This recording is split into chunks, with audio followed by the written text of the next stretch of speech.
атасыздар. Так, Гүлзада эмнеге, Гүлмайрам Кайымова эмнеге бизге кошулуп атат билбейм, мен чакырган жокмун эфирге.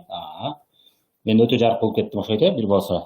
Так, лампаны коштум эле, лампанын кереги окшойт. Мына лампа жок болгону жакшы окшойт. Так, се камеранын өзү, атайын камера алдым эле, камеранын өзү күчтүү экен. Так, бирок бизде бир проблема болуп атат. Мен эмнегедир слайдты чыгара албай атам. Мен өз алдымча эфир биринчи жолу өтүп атам. Буга чейин мен башка бирөөлөрдүн комнатасында өтчүмүн. Азыр эми өзүмдүн комнатамды алып, ошол жакта өтөйүн десем, кичине проблема болуп атат. Ошон үчүн 1-2 мүнөт азыр бир аз күтүп турасыздар. Так, 1-2 мүнөт эмнегедир запуститти бассам, эмнегедир слайдтарым чыкпай атат.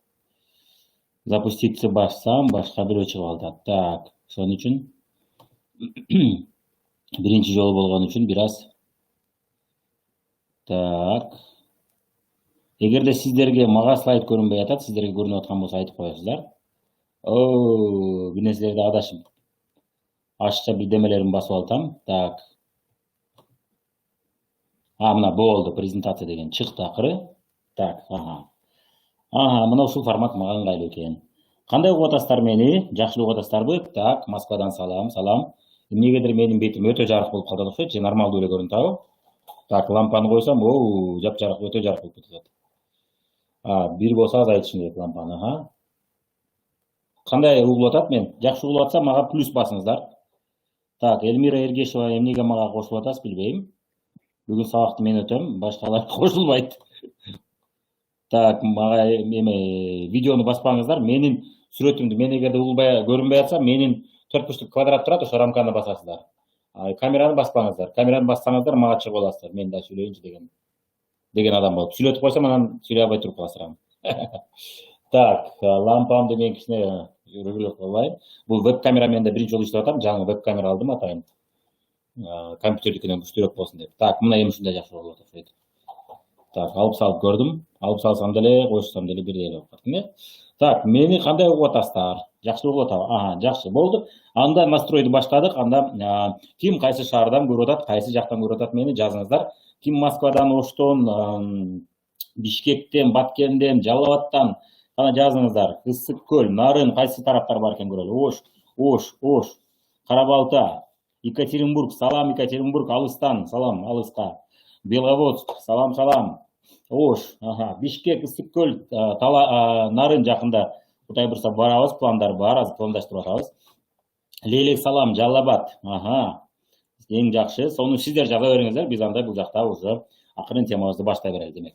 Демек, бул теманын кандай пайдасы бар? Сиздер жазганча ой бериңиздер, мен бир сыра көрүп салам айтып турарым. Демек, бул теманын пайдасы негизинен буга чейин биздин команда шунчалык, бриллианттар командасы шунчалык ресурса ёмкий, мындай караганда жок нерсе болсо дагы бар, кандай эмнени тапса ошону. Камераны баспаңыздар, сураныч, мен сиздерге сөз бербейм бүгүн сөз берем деген оюм жок. Бирок сөз бериш керек болуп калса койгуз, пожалуйста. Бирок менде андай формат жок, себеби дегенде мен азыр бул жакта сабагымды запись кылтам. Ошон үчүн бул жакта сиздер менен сүйлөшүп отурган мүмкүнчүлүк болбойт. Камераны баспаңыздар, мен сиздерге сөз бере албайм. Уже запись кетти, менде сабак башталды. Анда эмесе сабакты баштайбыз. Бул сабактын пайдасы демек мына бизде бриллианттар командасы жана мен айтып кеткендей, кандай сонун курал болсо ошону туура пайдаланышты билесиздер, эң сонун азаматсыздар. Буга чейин мен эмнеге фаберлик деген кичинекей чакан видеом бар эле, ал бирок жалаң сатуучулар үчүн болчу.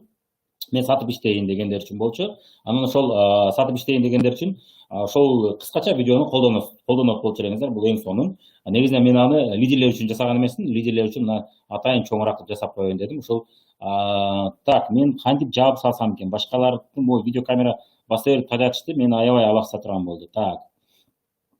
Башкаларды макул. Башкалар баспай туруңуздар. Эч кандай камеранын басыштын кереги жок. Микрофонду баспаңыздар. Мен аны жабышты үйрөнүп алышым керек экен, башкаларды баса албай турган. Так, анда эмесе ошол сиздерге мына жалаң бизнесте иштегендерге ошолорду кызыктырып, ошолорго түшүндүрүп, ушул бизнестен кандай күчтүү тараптары бар. Фаберлик компаниясы менен биргеликте иштөөнүн кандай сонун плюс күчтүү тараптары бар. Ошону сиздер түшүнүп калышыңыздар үчүн мен бул жакта атайын ушундай видео даярдап койдум. Камераны баспаңыздар. 4 бурчтукту басабыз. Так. Менин видеом комедия боло турган болду. Комедия боло турган болду. Кечке басып отура бергендей болду. Мен слайдты баспай эле силерди басып отура турган болдум. Силер дагы эми үйрөнүп окшойсуңар, вебинардык комната. Вебинардык комната мен буга чейин YouTube'дан кантип слайд менен сабак өтсө болор экен деп издеп таппай койдум. Андай мүмкүнчүлүк жок экен все-таки. Инстаграмда бар болго Инстаграмдан мынчалык сайттар жасай албайсың, ал жерде кийинирээк майда болуп калат. Анан акыры вебинар комнатаны алууну чечтим. Вебинар комнатанын жаман жери мына ушинтип кыйнайт. Ар кимдер же кире албай атам, мен киргизбей атат, же болбосо деп мына көрдүңүздөр ашыкча кнопкаларды басып тажата турган болду. Так. Көрүнбөй атса, мындай кыласыздар, көрүнбөй атса, мен квадрат болуп турат, ошо квадратты басасыздар. Угулбай атса, чыгып кайра кириңиздер. Жазып коюңуздарчы бирөө жарым. Угулбай атса, көрүнбөй атса деп мен айткан жазып коюңуздар. Кээ бирлер мени укпай атат, ошон үчүн ар нерсени, камераны, микрофонду басып атышат. Так. Камераны, микрофонду баспайбыз деп жазып коюңуздар. Мага бирөө модератор болуп жардам бериңиздер. Так, үнүм жаңырып атат, үнүм жаңырып атса, демек мен микрофонду акырын азайтып коюшум керек экен бир аз. Себеби дегенде бир болсо ноутбуктун микрофону и камеранын микрофону жок, камеранын микрофону жок. Экөөбүз иштеп атса, эми жаңырбай атабы, кандай болуп атат? Так, камераны баспагыла. Камераны баспагыла. Жардам керек дегендер чыгып кайра кириңиздер. Так. Чыгып кайра кириңиздер, анан квадратты басабыз. Квадратты бассаңыздар мен көрүнөм. Микрофон менен камераны баспайбыз, квадратты басабыз. Микрофон менен камераны баспайбыз, квадратты басабыз. Микрофон менен камераны баспайбыз, квадратты басабыз. Кайра айта берген болдум. Алеся, могу угулбай же көрүнбөй атса, чыгып кайра кириңиздер дегенди ошого сөз кошуп туруп, чоңураак текст кылып, камераны баспайбыз, микрофонду баспайбыз, 4 бурчтукту басабыз. Сол жакта, жогоруда сол жакта 4 бурчтукту басабыз деп жазып коюңуз. Ошону көп кылып таштап турбасак, булар бизди тажата турган болду. Мен слайдты баспай эле буларды баса турган болдум эми. Так, демек мына ошол даяр курал жасап койдук. Эми ошол куралды сиздерге берип кетейин. Ушул видеодон керектүү моменттерин өзүңүздөр кыркып жасап алып, жаңы баштагандарга жөнөтсөңүздөр болот. Слайдтарын да группаларга таштап коем, ким керек болсо слайдтардын негизинде сабак өтсөңүздөр болот. Так. Эми анда сабагыбызды баштайлы. Так, демек, бул бизнестин деги эле кандай жеңилдиктери бар, мисалы үчүн сиз ушул тармактык маркетингде Фабрик компаниясы менен биргеликте иш баштайм десеңиз, кандай жеңилдиктер бар? Албетте сиз муну ошол эмнеге Фабрик деген кыскача сабагыбызда көрүп кеткенсиздер. Бул биринчи жеңилдик, бул эркин график. Сиз өзүңүз каалаган убакта, өзүңүзгө ыңгайлуу убакта иштесеңиз болот, өзүңүз пландаштырып. Студенттерге да ыңгайлуу, үйдө декретте отургандарга да ыңгайлуу, кандайдыр бир негизги жумушу барларга да ыңгайлуу, жумуштан чыгып алып иштеп ийгиликке жетсе болот. Бизде канчалык адамдар жумушун таштабастан ошол жумушун, мугалимдер бар, банкта иштегендер бар, кандайдыр бир ишканада иштегендер бар. Алар мына мамлекеттик жумушта иштеп жүрүп, анан ушул жакта ийгиликке жетип алып, анан кийин толугу менен ушул бизнеске киришип кеткендер бар. Эки жакты тең бирдей алып кетип аткандар бар, өзүнүн ишин сүйгөндөр. Демек, мунун баары реалдуу. Эми кийинки күчтүү тарабы бул тажрыйба кереги жок, кайсы гана жумушка кирбейин дегиле, өзгөчө жаштар, кирейин деп аракет кылсаңыздар, эмне болот? Тажрыйбаңыздар бар деп сурайт. Тажрыйбаңыз жок болсо, анда эмне? Анда бар тажрыйба алыңыздар дейт. Тажрыйба алыш үчүн жумуш керек. Жумушка кириш үчүн тажрыйба керек деген схема. Мына, пожалуйста, бизде тажрыйба алып, эртең келечекте мен өзүм сүйгөн кесибимде иштейм десеңиз, мен ушул тармакта иштегем, мондай деңгээлге жеткем десеңиздер, бул чындап, значит, аракетчил экен деп түшүнгөндөргө көрө болот. Андан кийинки күчтүү тарабы бул албетте сулуулук темасы. Өзгөчө жаштарга бул өтө кызык. Эркек болобу, кыз болобу, эркекке деле сулуулук темасы ачыгы менен болбогону менен жашыруун түндө ал деле кызык. Бетти туура карасам, бойдоктор чыкпаса, чачымды туура карасам деген сыяктуу негизинен сулуулук темасы баардык эле жаштарга кызык деп ойлойм. Ал эми жаш өткөндөргө бул жак кошулбай калыптыр. Ден соолук темасы өтө пайдалуу, бул көп адам үчүн кызык. Сулуулук жана ден соолук деп коюш керек экен өзү, адашыппыз. Макул, слайдтарда оңдоп кетебиз. Так, кийинки күчтүү тарабы албетте бул тапкан пайда колуңузда. Кандай гана бизнес баштабаңыз, эгерде бул өзгөчө, кандай гана бизнес баштабаңыз, өзгөчө бул соода сатык бизнес болсо, акчаң табасың, кайра өзүңө киргизе бересиң, өмүр бою оборотко киргизип жүрүп өтүп кетесиң да. Ошол өмүр бою оборотко киргизе берип тажаганбыз биз дагы. Ошол нерседен бул бизнес сактайт. Демек, сиз эгерде ошондой бизнесиңиз бар болсо, бул эң сонун. Ошол бизнесиңизге тапканыңызды киргизе бересиз, Фабриктен тапканга жашайсыз, мисалы үчүн. Мына ошентип иштесеңиз болот. Мисалы үчүн бизде азыр анча-мынча лидерлерибиздин арасында бутик ачып аткандар бар, дүкөн ачкандар бар. Алар дагы айтышат, мисалы үчүн Тося Маматова бизде дүкөнү бар. Тапканым кире берет. Азыр кризиске байланыштуу тилекке каршы бизнес салондор ушундай болуп калды. Акча түшөт, кайра өзүнө чыгач алып кетип калат, ушундай да. Ушундай болуп калат, кризиске байланыштуу. Демек, мына бул бизнестин болсо жакшы жери, тапканыңыздын көп бөлүгүн өзүңүзгө, дүйбөлөңүзгө иштете аласыз. Кечке эле акча киргизе бербейсиз. Ошол жагы сонун. Бирок бизнес ошолор учурда. Так, кийинки эми конкреттүү Фабрик компаниясынын артыкчылыктарын өтүп кетели. Кандай күчтүү тараптары, кандай артыкчылыктары бар. Демек биринчи плюсу бул өзүнүн лабораториясы, илимий борбору бар. 30дан ашык патенти бар илимий ачылыштар боюнча. Бул косметология илиминде, парфюмерия илиминде жана башка ушул сыяктуу темаларда 30дан ашык патент бар. Азыр андан бери бул эми бир аз эскерээк маалымат, андан бери мен жаңы маалымат таппадым. Балким дагы патенттин саны көбөйгөн болушу мүмкүн. Сиз көрүп аткан учурда дагы патент саны көбөйгөн болушу мүмкүн. Бирок 30дан ашык патент, бул элестетиңиз, компания болгону 23 жыл болду. Ошондо жылына жок дегенде бирден экиден патент чыгарып атып 30дан ашык патент болуптур. Ошончолук көп илимий ачылыш болуптур. Бул кандай плюс? Бул деген компания бирөөнүн продукциясын сатпайт, ал өзү жаңы ачылыш жасайт. Ошол уникалдуу, эч кимде жок. Макул болбой атса, видеонун записин көрүп аласыз деп жазып коюңуздар. Видеонун записин көрөсүздөр. Так, демек ошол болбой атса телефон эски болушу мүмкүн да, флеш плеер дегенди көчүрүп керек болот. Флеш плеер деген программа бар. Вот ошол аркылуу кирсе болот. Так. Анда эмесе 30дан ашык ачылыш деп атабыз, көрдүңүздөр. Бул демек компания үчүн эң сонун нерсе, бул уникалдуу, эч кимде жок продукция бизде гана бар. Бул деген эртең сонун кылып элдерди көндүрүп продукцияны кызыктырып сатып атсаңыз, ал кимдирбей мен Кытайдан көрдүм, ушунча сомдон экен, силер ошону ушунча кошуп сатат экенсиңер деп шылдың кылбайт, уят кылбайт да. Мисалы үчүн биз билген компаниялар бар, Россияда ошондой кээ бир компаниялар бар. Кытайдан таалап келип ошол тармактык маркетинг компания сатат да. Анан аларды комментарийлерин окусаңыз, ай силер 1000 сом деген шампуньңарды мен Кытайдан 200 сомдон көрдүм, 300 сом көрдүм дешет. Албетте уят болуп атат да. Ошондой нерсе бизде жок. Так, кийинки нерсе өзүнүн өндүрүшү бар. Өзүнүн өндүрүшү, бул дагы ошол эле плюс. Өзүнүн өндүрүшү болгондо бул жакшы жери продукциянын баасын төмөндөтө алат. Эгерде биз аны башка өндүрүштөн алсак, эл боюнча убакта продукциянын баасына биз таасир эте албайбыз. Биринчиден компания, экинчиден ошонун сапатын жакшыртканы, эгерде алып өндүрүш кызыктар болбосо, компания ишин сабылбай кала берет. Бул учурда компаниянын кардары көбөйүп, ал дагы сапатын да жакшырталы, эч кимде жок боло турган же күчтүү, андан да күчтүү продукция чыгаралы деген деңгээлге чыгыш үчүн кызыктар да, көрдүңүздөр. Анан эл аралык стандартка жооп бере турган өндүрүш, бул өтө чоң деңгээлде, азыр көрүп кетебиз. Фаберлик албетте суроо, Фаберлик дүйнөлүк чемпион боло алат. Бул жөнүндө биз ананраак сүйлөшөбүз. Так что кеттик андан мындан кийинки кадамга. Эми 40 000 компаниянын ичинен мына 86-чы орунду ээлеп атат. Бул дүйнөлүк косметика, парфюмерия саткан компаниялардын арасында өзүнүн рейтинги бар. Өзүнүн журналы бар эле, ошол журналында ошол рейтингде 86-чы орунду ээлейт. 86-чы орун Россиянын косметика жана парфюмерия саткан компаниялардын арасынан жалгыз бир гана Фаберлик ошол дүйнөлүк топ 100дө. Косметика, парфюмерия саткан компаниялардын рейтингинде, тизмесинде бир гана Россиянын Фаберлик деген компаниясы гана кирген. Эгерде кимдир айтса, ой, тармактык маркетинг бул болбогор бизнес, несерьезный болсо, ушул фактын айтсаңыздар болот. Анда сага суроо. Мына мен сага бир фактын айтайын, сен оюңду айт. Мына ошондой Россиянын компанияларынын арасынан бир Фаберлик ушундай болуп атат.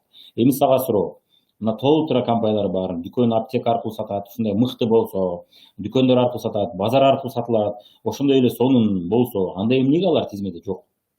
Демек алардын аларман аз да, аларман аз болгон үчүн бул тизмеде жок. Бул тизмеде кандай болот? Бул кимдин соодасы көп болсо, кимдин продукциясын эң көп алса, ошолор топ 100дүн тизмесинде жүрөт. Демек Фаберликтин продукциясын өтө көп адам алат.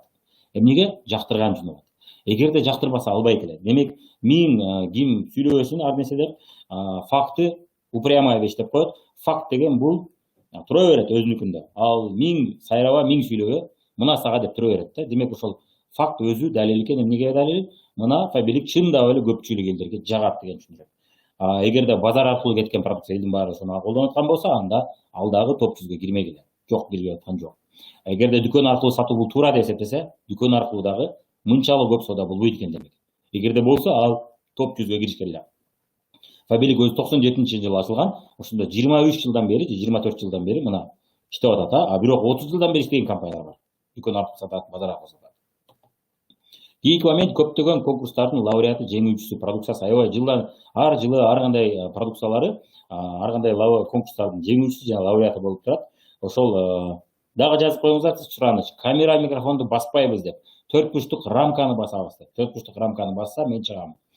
Бирок камера менен микрофонду баспайбыз деп. Кийинкиде сүрөтүн да киргизип коюшат керек окшойт слайдтын бир бурчуна. Так, эми мына көрдүңүздөр, көптөгөн мына продукциялар ар кандай конкурстардын жеңүүчүлөрү болуп атат. Косметикасы бар, парфюмериясы бар, ар кандай продукциялар бар. Кийинки момент, бул дүйнөдө Россиянын эң чоң тармактык маркетинг MLM компаниясы. 25-чи орунда турат азыркы учурда. Мына 2020-жылдын статистикасы боюнча бул дагы соодасына жараша коюлат. Жөн эле мага жакты эмес, бул жерде факттын негизинде кимдин соодасы көп болуп атат. ошол соодасын жылда отчет кылып чыгарып турат. Жөн эле отчет кылып койбойт, мына ушунча налог төктүк, ушундай деп туруп, аны эмеден мамлекет аркылуу да текшерсе болот да. Ассоциация прямых продаж деген уюм бар, чоң уюм бар. Ошол ассоциация прямых продаж статистика жүргүзүп турат. Ошол Фаберлик ошол ассоциация прямых продаждын мүчөсү. Тармактык маркетингтердин көпчүлүк чоң компаниялары ошол ассоциация прямых продаж деген уюмда бар да. Ошолордун арасында Oriflame бар, MV бар, Avon бар, көпчүлүк бизге атактуу таанымал компаниялардын көпчүлүгү бар. Ошолордун катарында мына 25 орунда Фаберлик турат, көрдүңүздөр. Россиянын бир дагы башка тармактык маркетинг компаниясы ушул ассоциация прямых продажда жок. Атактуу компаниялар көп Россияда тармактык маркетинг боюнча. Күчтүү иштеген атактуу бар, бирок Фаберликтин деңгээлине жете элек да соодалары. Ошол үчүн Фаберлик СНГ мамлекеттеринин арасында чемпион компаниялардан да. Албетте чет өлкөдөн келген чемпион компаниялар бар. Ошолор менен биргеликте бул дагы чемпион болот. Бирок Россиянын чыккан компаниялардын ичинде Фаберлик чемпион номер 1 да. Номер 1 эки тарабына тең. Косметика, парфюмерия боюнча дегеле мындай эле базарда, дүкөндө тармактык маркетингде сатылгандарды карасак, бир гана ошол Фаберлик бар болот.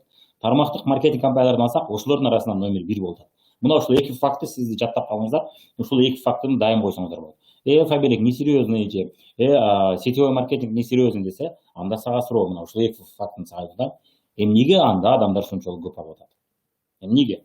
Демек продукциясын жакшы көргөн үчүн, продукциясы туура келген үчүн, демек ал адам үчүн чөнтөгүнө да ылайык, демек сапаты да канааттандырат. Эгер сапаты канааттандырбаса, ал башканы издемек да өтүп кетмек. Бирок Фаберлик жылдан жылга өсүп, ар 2 жылда 3 жылда бирден экиден тепкичке көтөрүлүп отуруп 25 орунга келди. Мисалы үчүн 2 жыл мурун 33 орунда болчу. Мына көрдүңүз, Демек мына ошентип канчалаган компанияларды артында калтырып, мына астыга кетип атат. Ассоциация прямых продажда. Муну сиздер YouTube Яндекске же Googleга кирип эле рейтинг топ 100 MLM компания деп жазсаңыз чыгат. Мисалы үчүн ушундай эле кийин ар жылы карап турам десеңиз ушундай чыгат да. Так, кийинки момент, 7-чи момент бул дүйнөлүк лидерлер менен өзүнүн тармагында лидерлер менен иштешет. Мисалы үчүн Интеркос деген Италияда мировая фабрика косметики деп коет.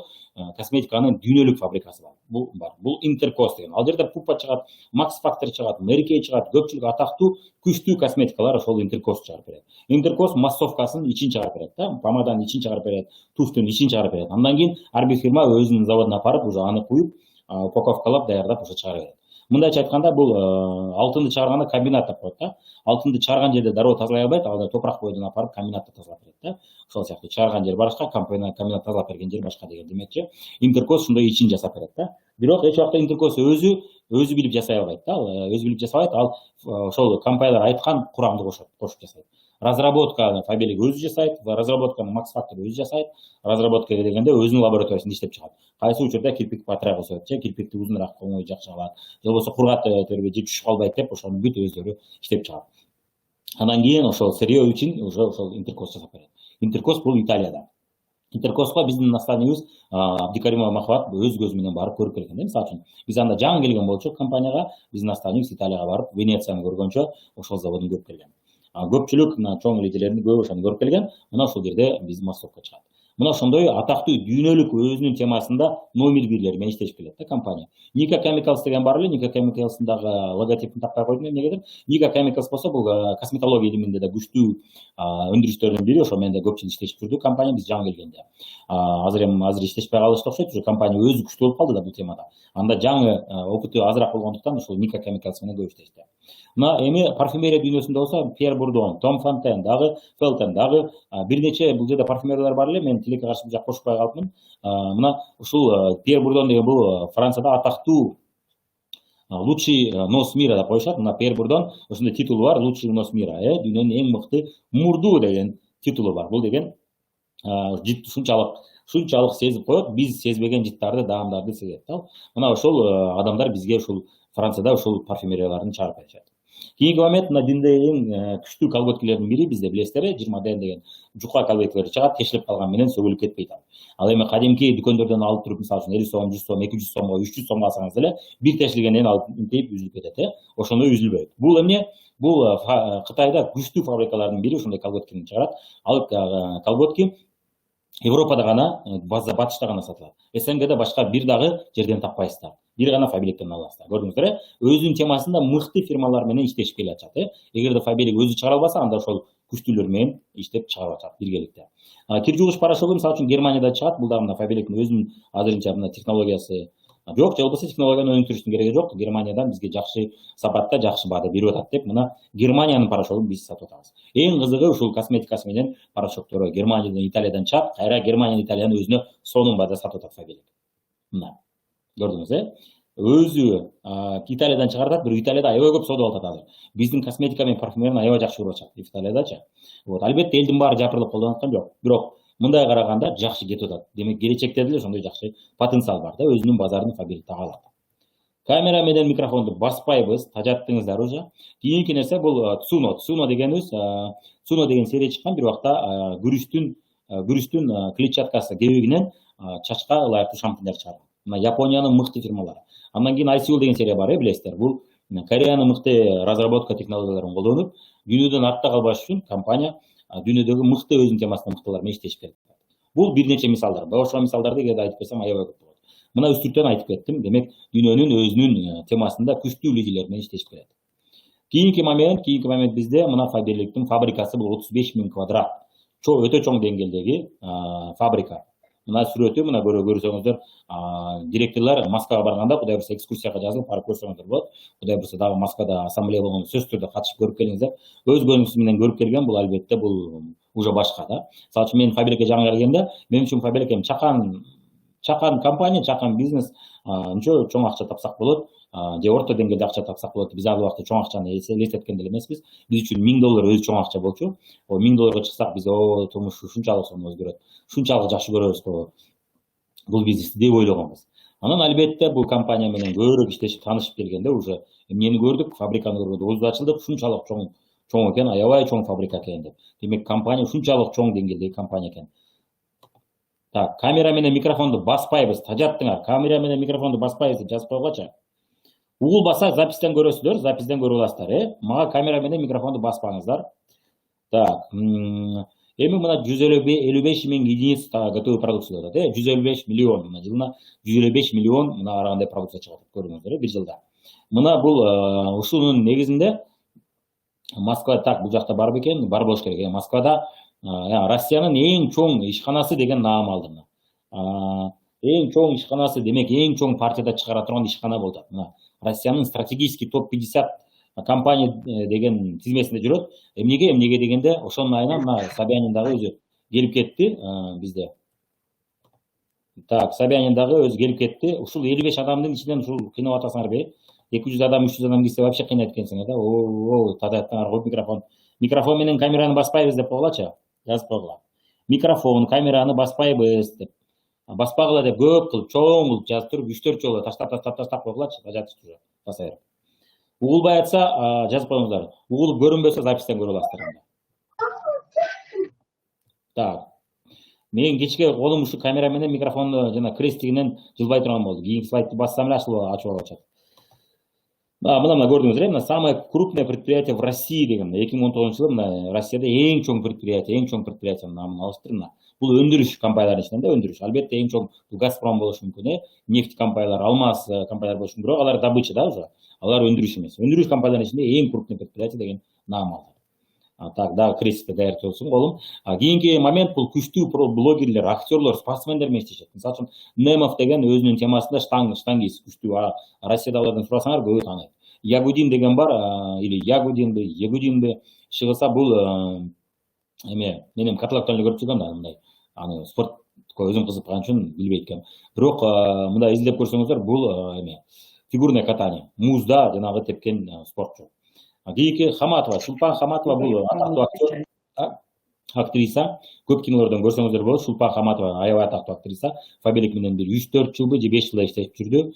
Фабиликтин каталогуна тынбай чыгат. Андан кийин Мария Вэй 2 жыл 3 жылда иштешти. Мария Вэй YouTube'да атактуу блогер, косметика, боёнуу темасында бир нече миллион подписчиги бар. Мария Вэй деп YouTube'дан издеп көрсөңүздөр болот. Ошонун beauty box'у да чыкты. Өзүнүн YouTube каналдарында тынбай көрсөтүп атты. Мен Фабилик менен иштешип атам, мына эң күчтүү компаниялардын бири менен иштешип атам деп көп влогторунда тарткан.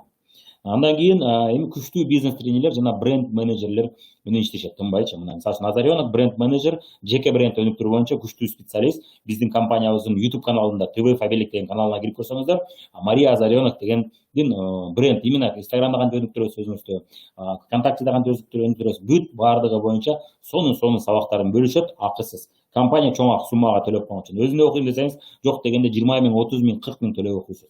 Мына ошол сабактар биздин Фаберликте иштегендер үчүн бекер болуп атат жана Фаберликке ылайыкташтырып айтып берип атат. Мындай сабактарды көрүңүздөр. ТВ Фаберлик дегенде цифровое обучение деген разделинде плейлистте ошол Мария Азарионоктун сонун сабактары бар. Гандапас көпчүлүк сабактарга, мероприятияларга келип катышып турушат. И анча-мынча онлайндагы Фаберлик менен иштешип сабактар берип турат. Андрей Рубан деген бар, лидерлик боюнча жана ораторский искусство боюнча сонун сабактарды өткөн. Бул боюнча дагы YouTubeга кирип Фаберлик Андрей Рубан деп жазсаңыз чыгат. Гандапасында ошондой выступлениялар бар. Именно лидерлик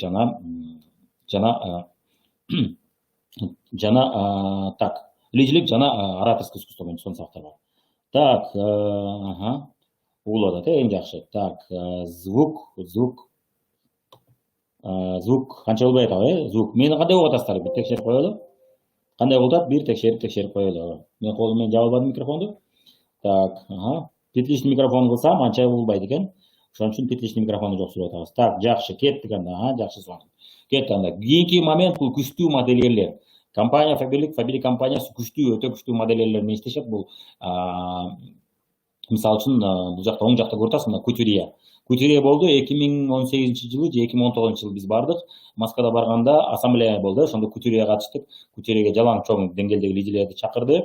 Билет чакыруу менен көрдүк. Укмуш сонун деңгээлде болду. Аябай аялдар бар тең толкундап жүрдү. Мен да өзүм мындай какой-то жана барып кинолордо өзүнчө миллионерлер топтолуп жандай шампанскийлерди алып келип берет, соктарды алып келип берет.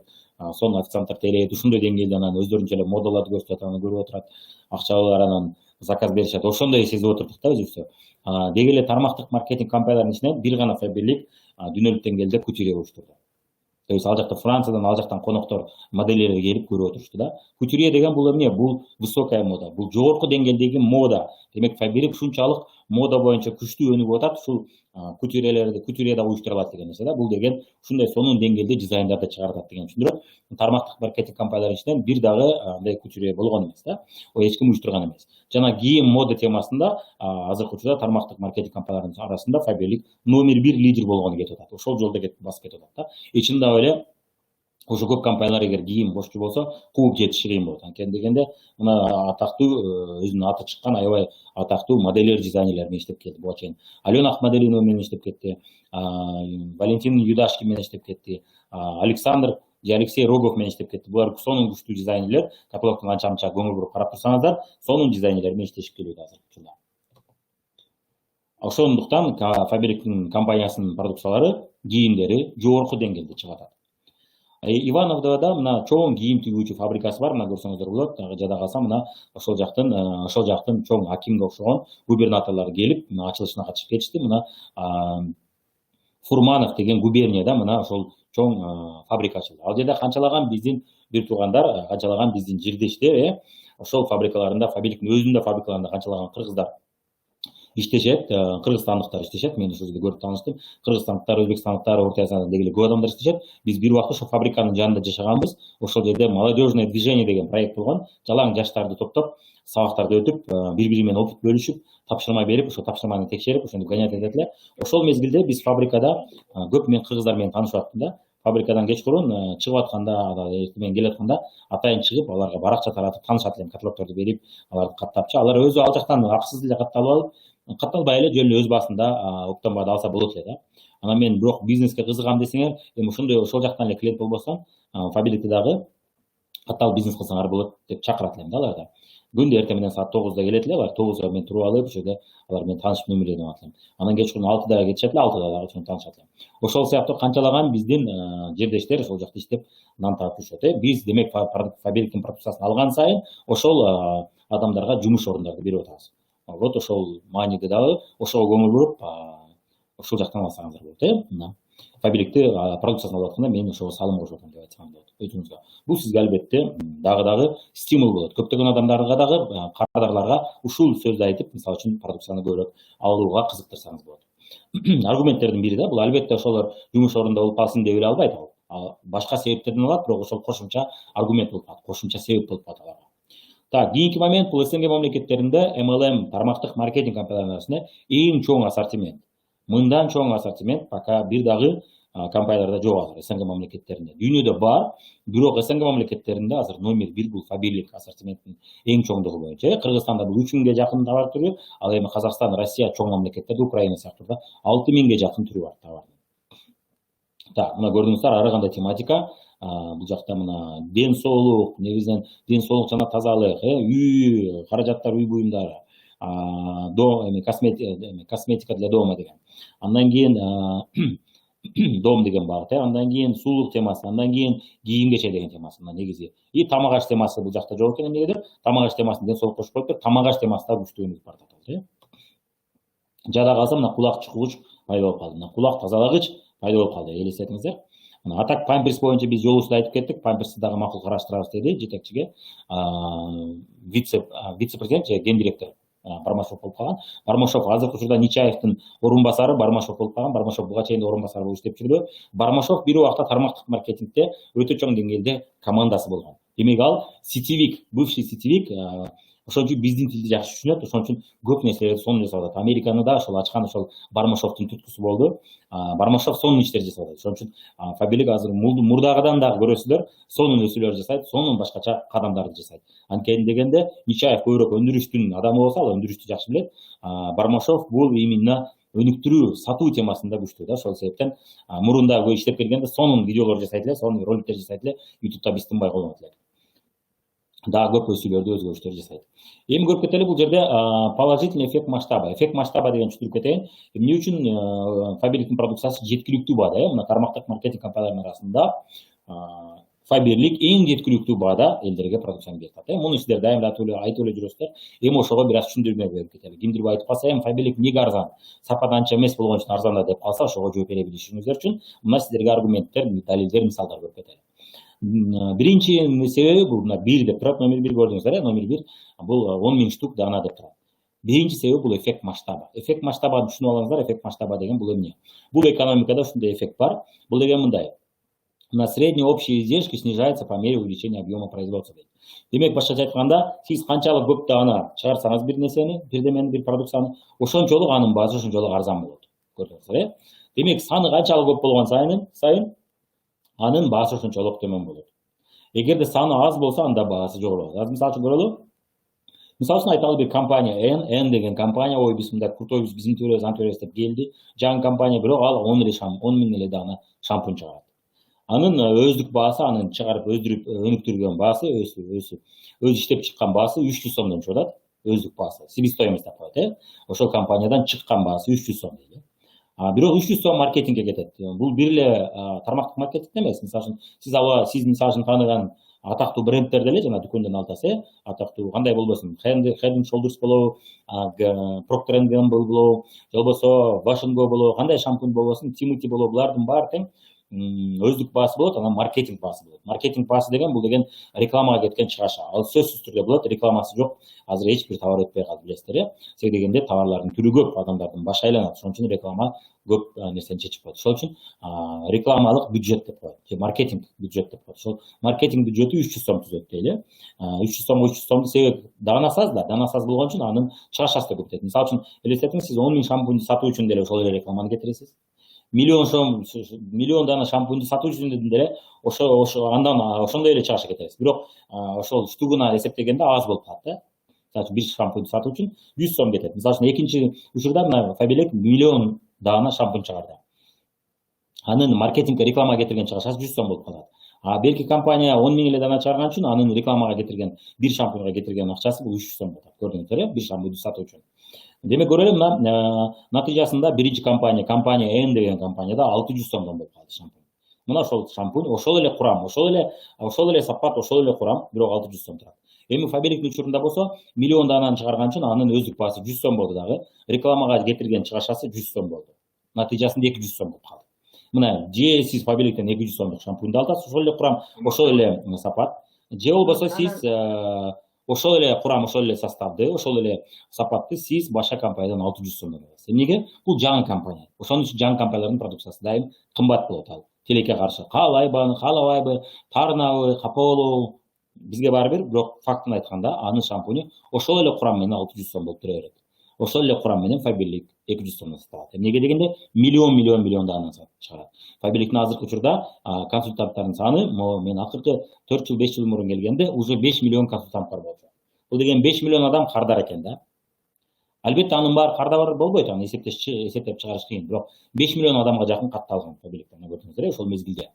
Бул деген аябай көп, демек деген бул деген эмнени түшүндүрөт? Бул бир Кыргызстан, демек Faberlic'тин продукциясын алам деп кызыккан кардарлардын саны бул 5 миллион экен. Бирок алардын өздөрүнүн тааныштары бар, апасы алат, эжеси алат, алар катталбай алышы мүмкүн. Аларды эсептегенде ошо 5 миллиондон нары болот да. Эми 5 миллиондун баары катталган менен 5 миллиондун баары ала бербейт, кардар боло бербейт, кимдир катталып эчин салбайт.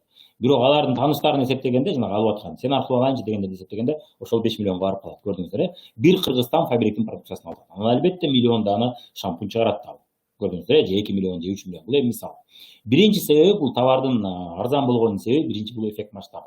Экинчи себеби бул Батыш, Япония жана Кореядан келген компаниялардын баардыгынын товары кааласа дагы, каалабаса дагы кымбат болуп тура берет. Эмнеге дегенде, аларда орточо айлыктар 2000-3000 доллардын тегерегинде. Кореяга барсаңыз деле, Японияга барсаңыз деле, Батыш Европага барсаңыз деле, же АКШга барсаңыз деле, Канадага барсаңыз деле, алардын орточо айлыктары 2000-3000 доллар же 2000-3000 евро. Ошон үчүн ал жерде иштегендерге, ал жерде өндүрүлгөн продукцияга айлыктар көп төлөнөт. Ошон үчүн анын өздүк баасы кымбат болуп калат. Завод, фабрикада чыгашасы көп. Алардын арендасы кымбат, алардын налогу, салыгы кымбат.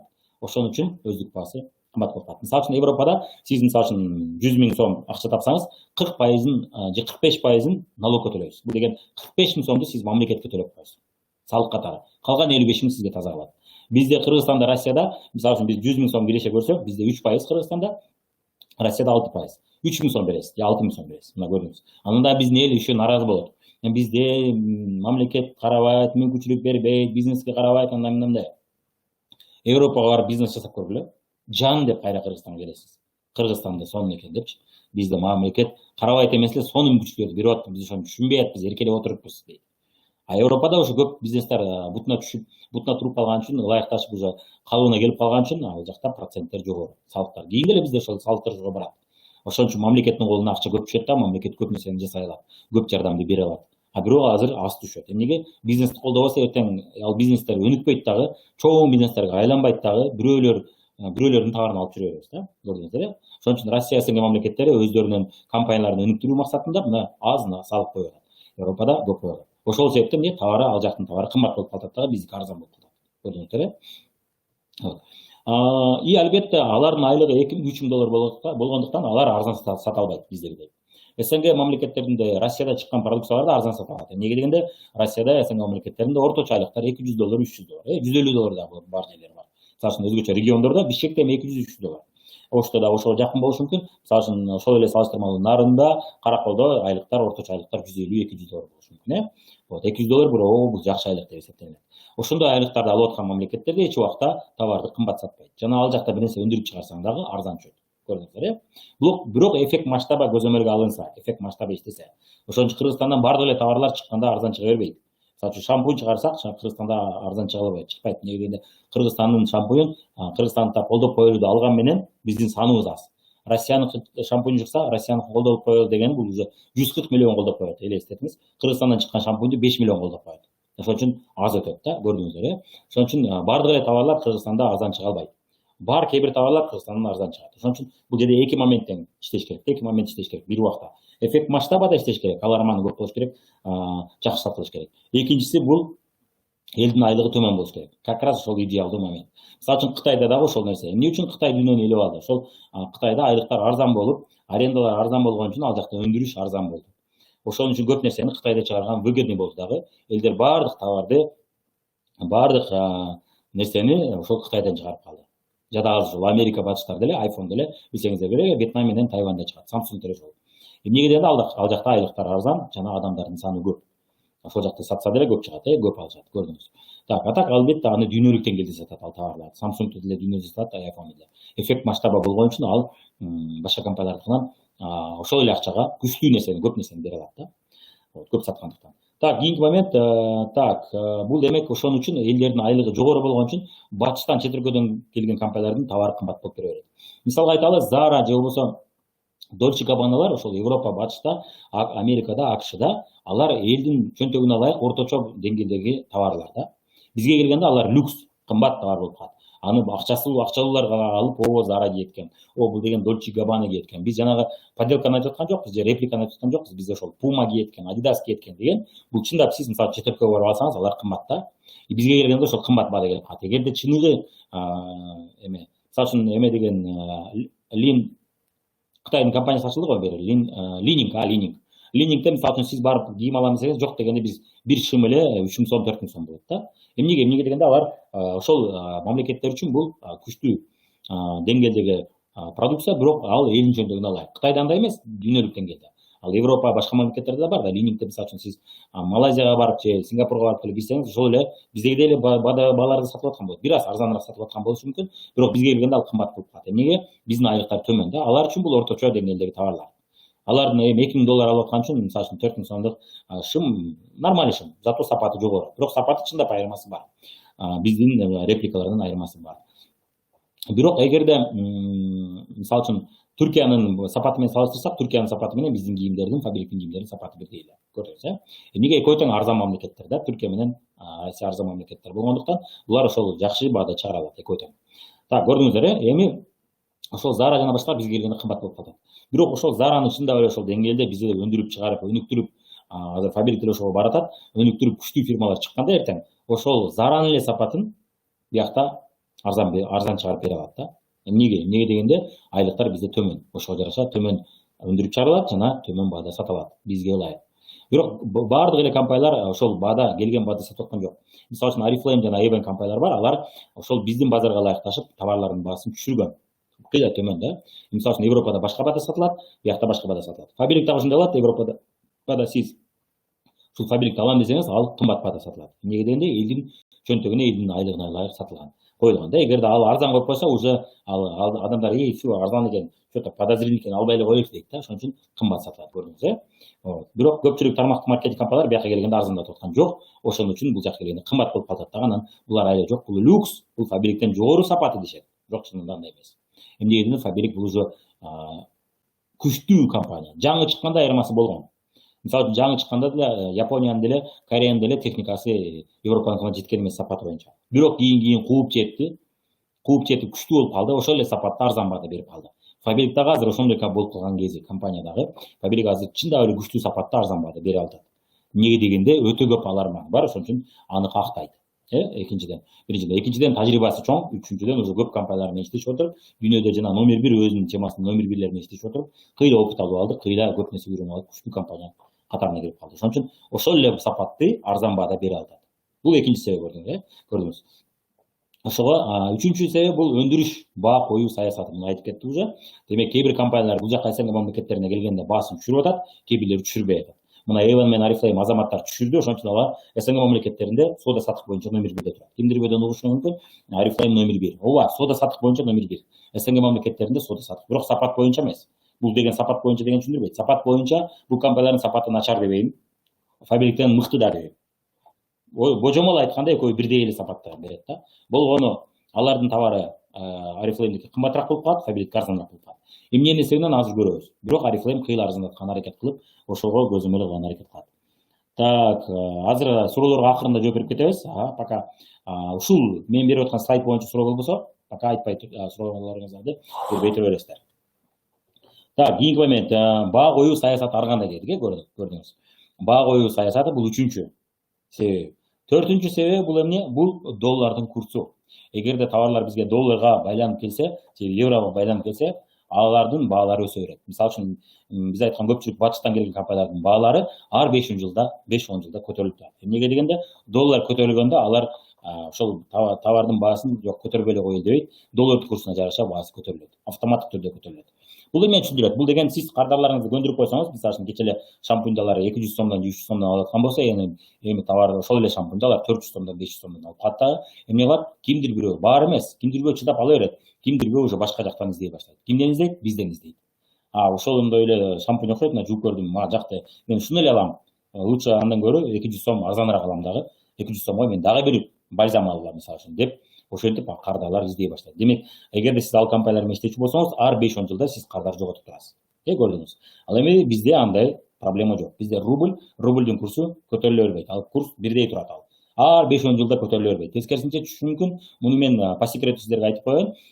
Кытай менен Россия көпчүлүк учурда валютасын кымбаттатпаган аракет кылат. Эмнеге дегенде бул өсүп келаткан мамлекеттер, булар дагы дүйнөлүк деңгээлде чемпион болгусу келет. Өздөрүнүн өндүрүшүндө, өздөрүнүн темасында өндүрүш арзан болуш үчүн эч убакта доллардын же рубльдин курсу көтөрүлбөш керек да. Эгерде рубльдин курсу көтөрүлүп кетсе, анын товары кымбат болуп калат да, ал сыртка алып чыгыш кыйын болуп калат. Сыртка алып чыкканы кызыксыз болуп калат. Мисалы үчүн Кытай дагы эч убакта юаньды дүйнөлүк валюта кылбайт. Бул боюнча дайым карап жүрөбүз. Кытай дагы валютасын көтөрбөгөнү, тескерисинче бир аз курсун түшүргөн аракет кылат.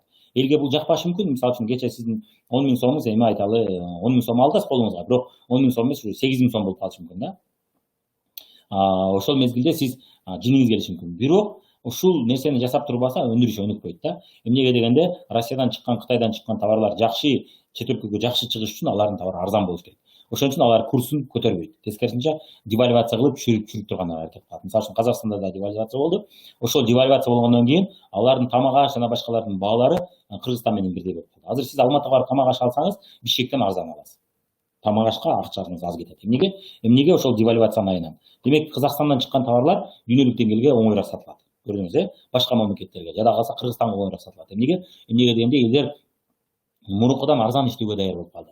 Бул элге жакпайт, бирок айла жок, бул саясат да. Ошону жасап турбаса, алардын товары өтпөйт. Эгерде аны жасабаса эмне болот? Товар өтпөй калса эмне болот? Эртең адамдар жумушсуз калат дагы, башка мамлекеттерге кете баштайт. Демек көрдүңүз, ошон үчүн бул атайын жасалган саясат. Муну Россия дайым жасап турган аракет кылат. Демек фабриктин продукциясы эч убакта жөндөн жөн себепсиз кымбаттап кете бербейт да, көрдүңүз. Тескерисинче ошол арзан баада сактап турган аракет кылат. Ошол максатта девальвация болуп турат. 2014-жылы девальвация болду. Так, девальвация болгондо биздин Кыргызстан үчүн дагы алардын продукциясы мурункудан да арзан болуп кетти Россияга. Демек эмне бул өзүнчө саясат экен, өндүрүштү өнүктүрүү үчүн ошол мамлекеттин компанияларынын соодасын көбөйтүү үчүн жасалган саясат. Ошон үчүн биздин товарлар ошол себептен да кыйла арзан конкуренттерге караганда. Так, кийинки нерсе, эми Фаберлик дүйнөлүк чемпион боло алабы деген сурооңузга жооп берип кетели. Ооба, боло алат. Мен акыркы моментте, акыркы жылдары байкап жүрүп ошого ынандым, көзүм жеткенче сиздерге айтып атам. Фаберлик барып өзүнүн темасында номер 1 боло алат. Эмнеси үчүн азыр айтып кетейин. Буга чейин мен реклама негиздери деген сабагымда көрүп кеткенсиздер. Мисалы үчүн бир убакта Кытай бул эмненин борбору болгон, подделканын борбору болгон жана бирөөнүн товарын чыгарып берген фабрика болгон. Бир убакта Баунтини Country деп чыгарып, Snickers'ти Hackers деп чыгарып, Adidas'ты Adidas же Adibas деп чыгарып, Dolce Gabbana орусча Д менен латынча Г кылып чыгарып, ошентип подделка чыгарган. Кытай ушундай мамлекет болгон. Бирок азыр уже дүйнөлүк фабрика болуп калды дагы, өзүнүн күчтүү Li-Ning деген сыяктуу күчтүү брендтер чыгарды. Бир убакта бирөөлөрдүн автоунасын чыгарып берген, эми өзү автоуна чыгарып, номер 1 боло баштады. Көрдүңүздөр. Кытай бир убакта начар сапатта продукция чыгарган, азыр жакшы сапатта өзүнүн күчтүү продукцияларын чыгара баштады. Эмнеге? Опыт алып алды, билим алып алды, дүйнөлүк стандартка чыгып алды. Дүйнөлүк стандартка жооп бере турган продукцияларды өндүрүштү үйрөнүп алды. И номер 1 болду. Андан кийин мына Корея же Япония. Бир убакта Корея, Япония дагы Америкага, Европага, батышка өзүнүн товарларын саткан аракет кылган. Алардын товары арзан, сапатсыз деп эсептелген. Элдин оозунда, элдин көз карашында, элдин оозунда ошентип ойлошкон. Бирок чындап эле сапаты төмөн болгон деп укканбыз. Тарыхын YouTube'дан көрсөңүз болот. Сапаты жеткен эмес анчалык. Бирок массалык каражат катары жакшы алынган. Сосын Toyota, Honda ошол жакта көп сатылды да. Анан ошентип отуруп акыры аягы Sony, LG, Lexus, Honda булардын баары башында арзан товарларды сатып отуруп, андан кийин уже кымбат брендтерди чыгарды. Мисалы үчүн Lexus мурун болгон эмес, Toyota болгон, Lexus ошол эле Toyota'нын кымбат бренди. Мындайча айтканда, барып уже кымбат базарга да чыгып номер 1 боло баштады. Демек Корея, Япония техникадан номер 1 боло баштады. Эмне нерседен биринчи бир аз начарыраак сапатты арзан сатып отуруп, кийин жакшы сапатты арзан сатып отуруп, ошол базарда ээлеп алды. Азыр эми орто сапаттагы орто баалар толтура, масс маркетти ээлеп алды, плюс жакшы жогорку деңгээлдеги сапаттагы товарларды чыгара баштады.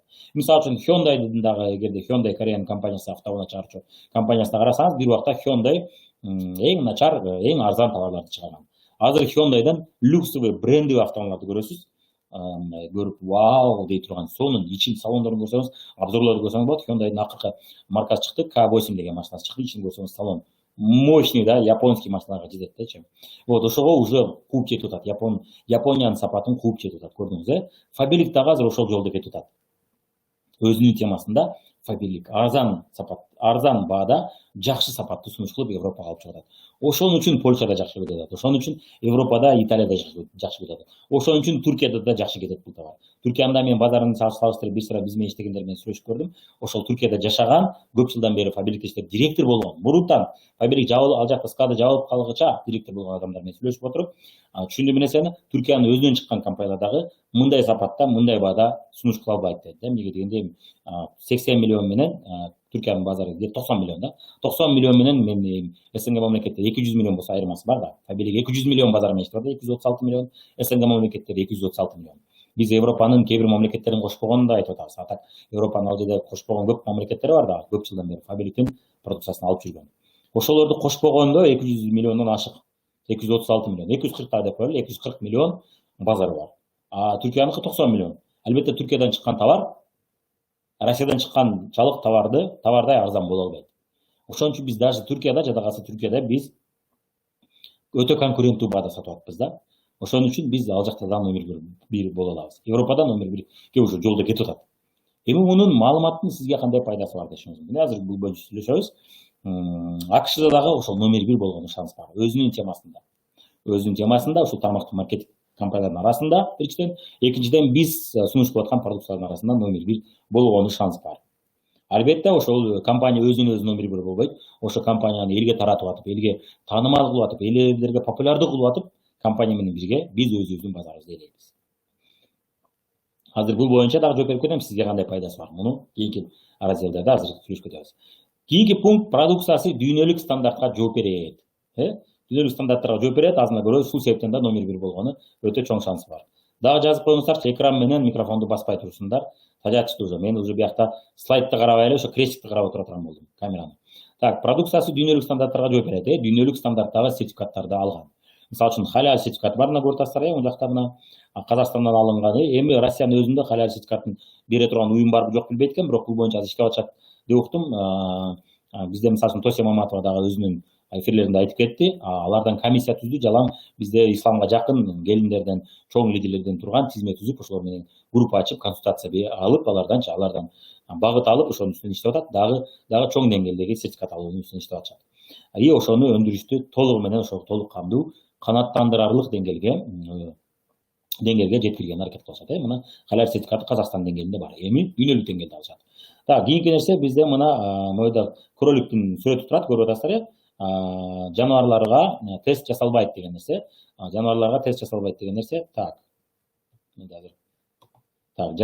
жасалбайт. Демек, бул боюнча сиздер мисалы үчүн общество охраны животных деген бар, ошолор боюнча YouTube'да көрсөңүз болот. Аябай коркунучтуу нерсе, байкуш коёндорду кармап алып, көзүнө бир нерсени тамызып ошону текшерет да. Биздин компания ошондой жаныбарларды кыйнап испытание жасабайт. Ал башкача жол менен испытание кылат. Манекенге окшогон атайын приборлор болот, ошонун негизинде тест жасайт деп ушундай сертификат алган. Муну жөн бере бербейт, аны жөн акча берсе берип койбойт. Аны албетте ошого өзүнүн шарттарын көрсөтөт да. Мына бизде лабораторияда мондой деп көрсөтөт. Комиссия келип текшерет, аны ошонун негизинде сертификат берилет. Андан кийин ICO деген да сертификат, бул өтө чоң деңгээлдеги, дүйнөлүк деңгээлдеги сертификат. Мына бизде International Organization for Standardization, демек өндүрүштө тазалык жагынан жана туура өндүрүү, адамга зыяны жок нерселерден жасалат деген стандарт, ушундай сертификат. Бул дагы жөн бериле бербейт. Бул жөн кимдир ойлошун жөн акча төлөп койсо, анда элдин баары ала алмак. Муну көп компаниялар ала албайт, муну жөнчө. Муну ошол стандартын көрсөткөндө гана берилет. Кийинки нерсе GMP стандарт, бул өзгөчө мына баттарга GMP аябай керек. Мына GMP стандарт фабрикте уже көп жылдан бери бар. Ушул керектүү 5 сертификат, 4 сертификат фабрикте бар, көрдүңүздөр. Так, кийинки момент, фаберлик бул кайрымдуулук иштерине чоң салым кошуп турат. Кайрымдуулук иштеринен мисалы үчүн 10 миллионго жакын дарак отургузулду. Больше кислорода деген проекттин негизинде жана эко движение, эко деген движение бар бул жердечи. Атын унутуп калдым. Ошо фаберлик менен биргеликте көп иштешет. Фаберлик негизги генеральный спонсору. Ошол эко деген движение, экологиялык движениенин жардамы менен мына 10 миллионго жакын дарак отургузулду. Россияда көрдүңүздөр. А Россия бул билесиздер токойлордун мекени. Эгерде Россияда канчалык токой көп болсо, ошого жараша бизде дүйнө жүзүндө, планетада өзү дүйнөдө эки жер бар. Бул Бразилия менен Россияда эң чоң токой да, токойлордун эң мекени. Мына токой бизде канчалык көп болсо эмне болот? Ошончолук көп кычкылтек көп болот. Ошончолук көп глобальный потепление болуп атат. Көрүп атасыздар, температура барган сайын ысып баратат, кургакчылык баратат. Кургакчылык болсо көп адамдар ачкачылыктан, суу жоктон кыйналабыз. Ошого жеткирбеш үчүн мына канчалаган бул дарактарды отургузганда көп жыл болду. Мен 2012 же 2013 жылдары уткам, 10 миллионго жакын дарак отурду деп. Андан бери дагы азыр отургузуп келатышат, дагы бул фактыны дагы бир билбейм, 15 миллион же 20 миллионго жеткенде дагы айтышат, 20 миллионго жакын дарак отурулду деп. Демек сиздер менен биз биз фабриктин продукциясын алган сайын ошол биз токойлордун көбөйүүсүнө биз өлгөтүп жатабыз. Биз ошого салым кошуп атабыз. Сиз фабриктин продукциясын алган сайын сиз ошол токойлордун көбөйүүсүнө салымыңызды кошуп атасыз. Көрүңүз. Сиз канчалык көп фабриктин продукциясын алсаңыз, башка дүкөндөн албастан, ошончолук көп дагы токой отурулат. Көрдүңүздөр. Фабриктин өзүнүн проценти болот да, ошо өзүнүн түшкөн кирешесинен биз дагы процент менен төлөйбүз. Кайрымдуулукка процент менен беребиз. Жөн эле мисалы үчүн 500 миң түштө ошонун 200 миң менен берип коем дей албайбыз. Себеби биздин өзүбүздүн пландарыбыз бар. Бизнеске эртеңки күндө келечекке акча салып турабыз. Мисалы үчүн мен азыр котормочуларга эле бир айда где-то 60-70 миң төлөйм да котормочуларга. Котормочулар бизде азыр өзбек тилине, түрк тилине которуп атышат. Казакча азыр издеп атам. Мына ошо эки тилде которуп атышат, активдүү. Ушуга окшогон сиздерге биз айтпаган көптөгөн чыгашаларыбыз болот да. Ар кандай сабактарга ачып турабыз ошого. Ошого кайрымдуулуктун баарын бере албайбыз да. Мисалы үчүн фабрика эле ошондой өзүнүн кандай бир оборудование жасап алып турат. Баарын бере албайт. Өзүнүн бир проценти болот. Мисалы үчүн мен түшкөн кирешеден 10% берем деп туруп өзүнүн проценти бар. Ошон үчүн биз канчалык көп сооданы көбөйтсөк фабриктин, ошол процент дагы чоңойот, дагы көп дарактар отурулат. Көрдүңүздөр. Ошон үчүн биз канчалык фабриктин өсүүсүнө салымыбызды кошсок, ошончолук көп даракка отурулат, ошончолук көп кайрымдуулук иштери жасалат. Кийинки кайрымдуулук иши мындай нерсе бар. Эмне үчүн байлар мындай ой болушу мүмкүн, кээде болот. Эмне үчүн байлар ошо тапкан кирешесин көпчүлүктүн кедейлерге берип койбойт деп. Ошон үчүн миллиард болсо, анын баарын жетиш бар бир анын баарын жеп бүтө албайт го, иштетип бүтө албайт го деген ой келет. Алар кайрымдуулукка беришет. Бир бөлүгүн. Бирок эмнеге бардыгын берип койбойт? Бир бөлүгүн гана балдарына өткөрүп берет. Бул мындай жашап туруш үчүн, бирок жалкоолонбош үчүн азыраак берет. Бирок кайрымдуулукка эл баарына берип таратып салбайт. Эмнеге? Эмнеге дегенде, эгерде жөн иштеп аткан адам, колу буту соо, башы соо адамга акчаны берип койсоңуз, ай сайын бере баштасаңыз, ал эмне болот? Ал уже иштебей баштайт. Ал умтулбайт. Умтулбайт дагы тилемчилердин саны көбөйөт. Ошон үчүн тилемчилердин саны көбөйбөш үчүн колу буту соо адамдарга бербеш керек. Өтө катуу кыйналып калса, бул эми башка. Себеби оорулуу болсо эми ага бир момент акча топтой албайт, ага жардам берүүбүз башка. Эгерде мүмкүнчүлүгү чектелүү болсо, эми ал адам тандаган жок, ал өзү ушундай ситуацияга түштү. Ал эми Кудайдын буйругу менен ошондой абалга келип калды. Демек ага биз жардам берсек, бул башка нерсе. Көрдүңүз, же колунда жок жаш балдар бар, мына ошолорду колдогон туура деп эсептелет. Бул кандайча? Миллионерлер айтат, биз жаштарды колдошубуз керек, ошолордун билимин күчөтүшүбүз керек. Ошолорго билим берели. Эмнеге? Эртеңки күндө алар билим алгандан кийин туура иштеп, чоң ишканаларды ачып, көптөгөн ишканаларды өнүктүрүп, мисалы үчүн фабрикке деле бирөө келип, ошолордун арасынан бирөө келип фабрикти мисалы үчүн 10 эсе чоңойтот. 10 эсе чоңойтсо эмне болот? Фабриктин жанагы бюджети, кайрымдуулукка деген бюджети дагы чоңойот. Бирок бюджети гана чоңойбостон, дагы айталы, мисалы үчүн 100 миң адам иштеп аткан болсо, эми фабрик менен айталы 500 миң адам иштешип акча таап аткан болот, То есть 500 миң адамга жумуш орун пайда болду. Ошол кимдин эсебинен пайда болду? Ошол жаш билим алып келип, жакшы деңгээлде мына колунда жок балдар билимин алып келип, ошол фабрик менен иштешип отуруп, чоң деңгээлге чыгарды. Кийин барып өзү чоң бизнес ачты. Ошол бизнесте 10 миң деген, 100 миң деген адамдар жумуш орун пайда болуп, ошол жакта иштеп калышты. Мына ошолорду колдосок, дүйнө өнүгөт дейт да. Миллионерлер ошону туура кылышат. Ал эми биз 100 миң, мисалы үчүн 100 миң адамдардан көрүп 100 миң колунда жок балдарды окутсак, алар билимдүү болуп чыгып эртең чоң деңгээлдеги иштерди жасаса, дүйнөлүк планетанын проблемаларын чечип, ошолорду жасаса, анда биз чындап коомго салым кошкон болобуз дейт. Эгерде 100 миң адамга жөн эле акчаны мээдеп колуна карматып койсок, анда 100 миң тилемчи пайда болгон болот. Бул дүйнөнү өзгөртпөйт, бул жакшы жакка түртпөйт, көрдүңүз. Адам качан көбүрөөк иштеп, башкача ой жүгүртүүгө келет, башкача ой жүгүртүү менен боло баштайт. Качан ал ийгиликти баалай баштайт, качан ал бактылуулукту баалай баштайт, кыйналганда. Ага кыйналганда ошол ойлонуп, аң сезимин өстүрүп, ошол кыйынчылыкты өтмөйүнчө жөн эле акча берип койсок, ал болду, эркелеп отура берет. Жаш балдардан мисал алалы, мисалы үчүн балалуулар билесиздер, мисалы үчүн балдарга баардык шартты түзүп берип салсак, анда алар кыймылдабайт. Эгерде жаш балдарга толук шарт түзүп бербей, 70% түзүп берип коюп туруп, мына билим алсын деп ошого түзүп бердик. Мына могул окусун, компьютерде окусун, үйрөнсүн деп шарт түзүп берип койдук. Бирок калган шартты түзүп берип коюп койсок, ал уже отура берип бизден күтүп. Көрдүңүз, адамдар деле ошондой. Чоң эле адамдар ошо жаш бала кылганын кылат. Алар делечи. Ошон үчүн колу буту соо адамдарга жардам берсеңиз, сиз анын уже бутун чаап койгон болосуз, колун чаап койгон болосуз. Көрдүңүз, Вот. Ошон үчүн биз аларга жардам бергенде эмне менен жардам бериш керек? Жумуш менен, ой жүгүртүүбүздүн бөлүшүбүз менен, тажрыйбабызды бөлүшүп, билим берүү менен жардам берсек, ошондо чындап коомдо өсүү болот. Ал адамдардын аң сезими өсүп, алар чоң иш кыларды пайда кылат, чоң бизнестерди пайда кылат, же болбосо биздин бизнесте көптөгөн кардарларды алып келип, бизнести чоңойтот. Жана ал өзү ийгиликтүү болгондон кийин башка бирөөлөргө кантип ийгиликтүү бөлүшүп болот.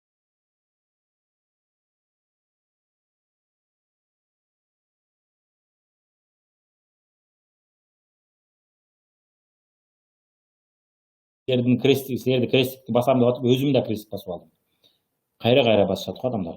Так, ошон үчүн мына Капитан Россия деген Плеханов жогорку окуу жайында колунда жок, бирок таланттуу, билимге умтулган жигиттерге контрагын төлөп берип, жатаканасын полный төлөп берип, канчалаган жигиттерди, кыздарды, жаш адамдарды окутуп атат. Өзүнүн эсебинен Фабилек. Демек сиз Фабилектин продукциясын алган сайын сиз ошол движениеге, ошол жардамга сиз салымыңызды кошуп атасыз. Көрдүңүз, Демек мына ошондой эфир сакталат, эфир сакталабыз, аракет кылабыз. Мына азыр запись кетип атат, мына уже 1 сааттан бери запись болуп атат. Запись кылып сактаганга аракет кылабыз. Кийинки нерсе, Фаберлик дүйнөлүк чемпион болууга мына шанстарды биз айтпайт. Эми Фаберлик дүйнөлүк чемпион болсо, сизге мунун кандай пайдасы бар, көрүп кетели. Азыр мен бир эки нерсени түшүндүрүп берип, анан кийин толук түшүндүрүп берем сизге. Сиз жашаган жердин калктын саны канча? Делиңиздер, жазыңыздар. Сиз жашаган жерди айтасыз, и калктын санын божомол айтасыз. Билбесеңиз азыр эле Google'га кирип, сиздерге тапшырма, азыр Google'га кирип, жазып, билип жазыңыздар. Мисалы үчүн айталы, Нокат. Нокатта канча киши жашайт? Ошту билдиңиздер, Оштуктар ким билет? Оштун калкы официалдуу түрдө мына азыр акыркы 2018-2019 жылы канча миң же канча 100 миңди түзөт? Ошону жазыңыздар бул жака. Сиз жашаган өлкөнүн калкы, муну сиз билесиздер, албетте. Албетте Россиядан чыккандар, Казакстандан чыккандар, Казакстанды жазыңыздар, Вот. Казакстанды Казакстандык бул жакта жазылуу экен, Россияныкы жазылып эмес экен. Россияныкы сиздерге тапшырма. Жазыңыздар, көрүңүздөр. Өзбекстандан көрүп аткандар болсо, мына Өзбекстандык 35 миллион. Казакстан, Кыргызстандыкы билесиздер, 6 миллион. Так, азыр кирип жазабыз.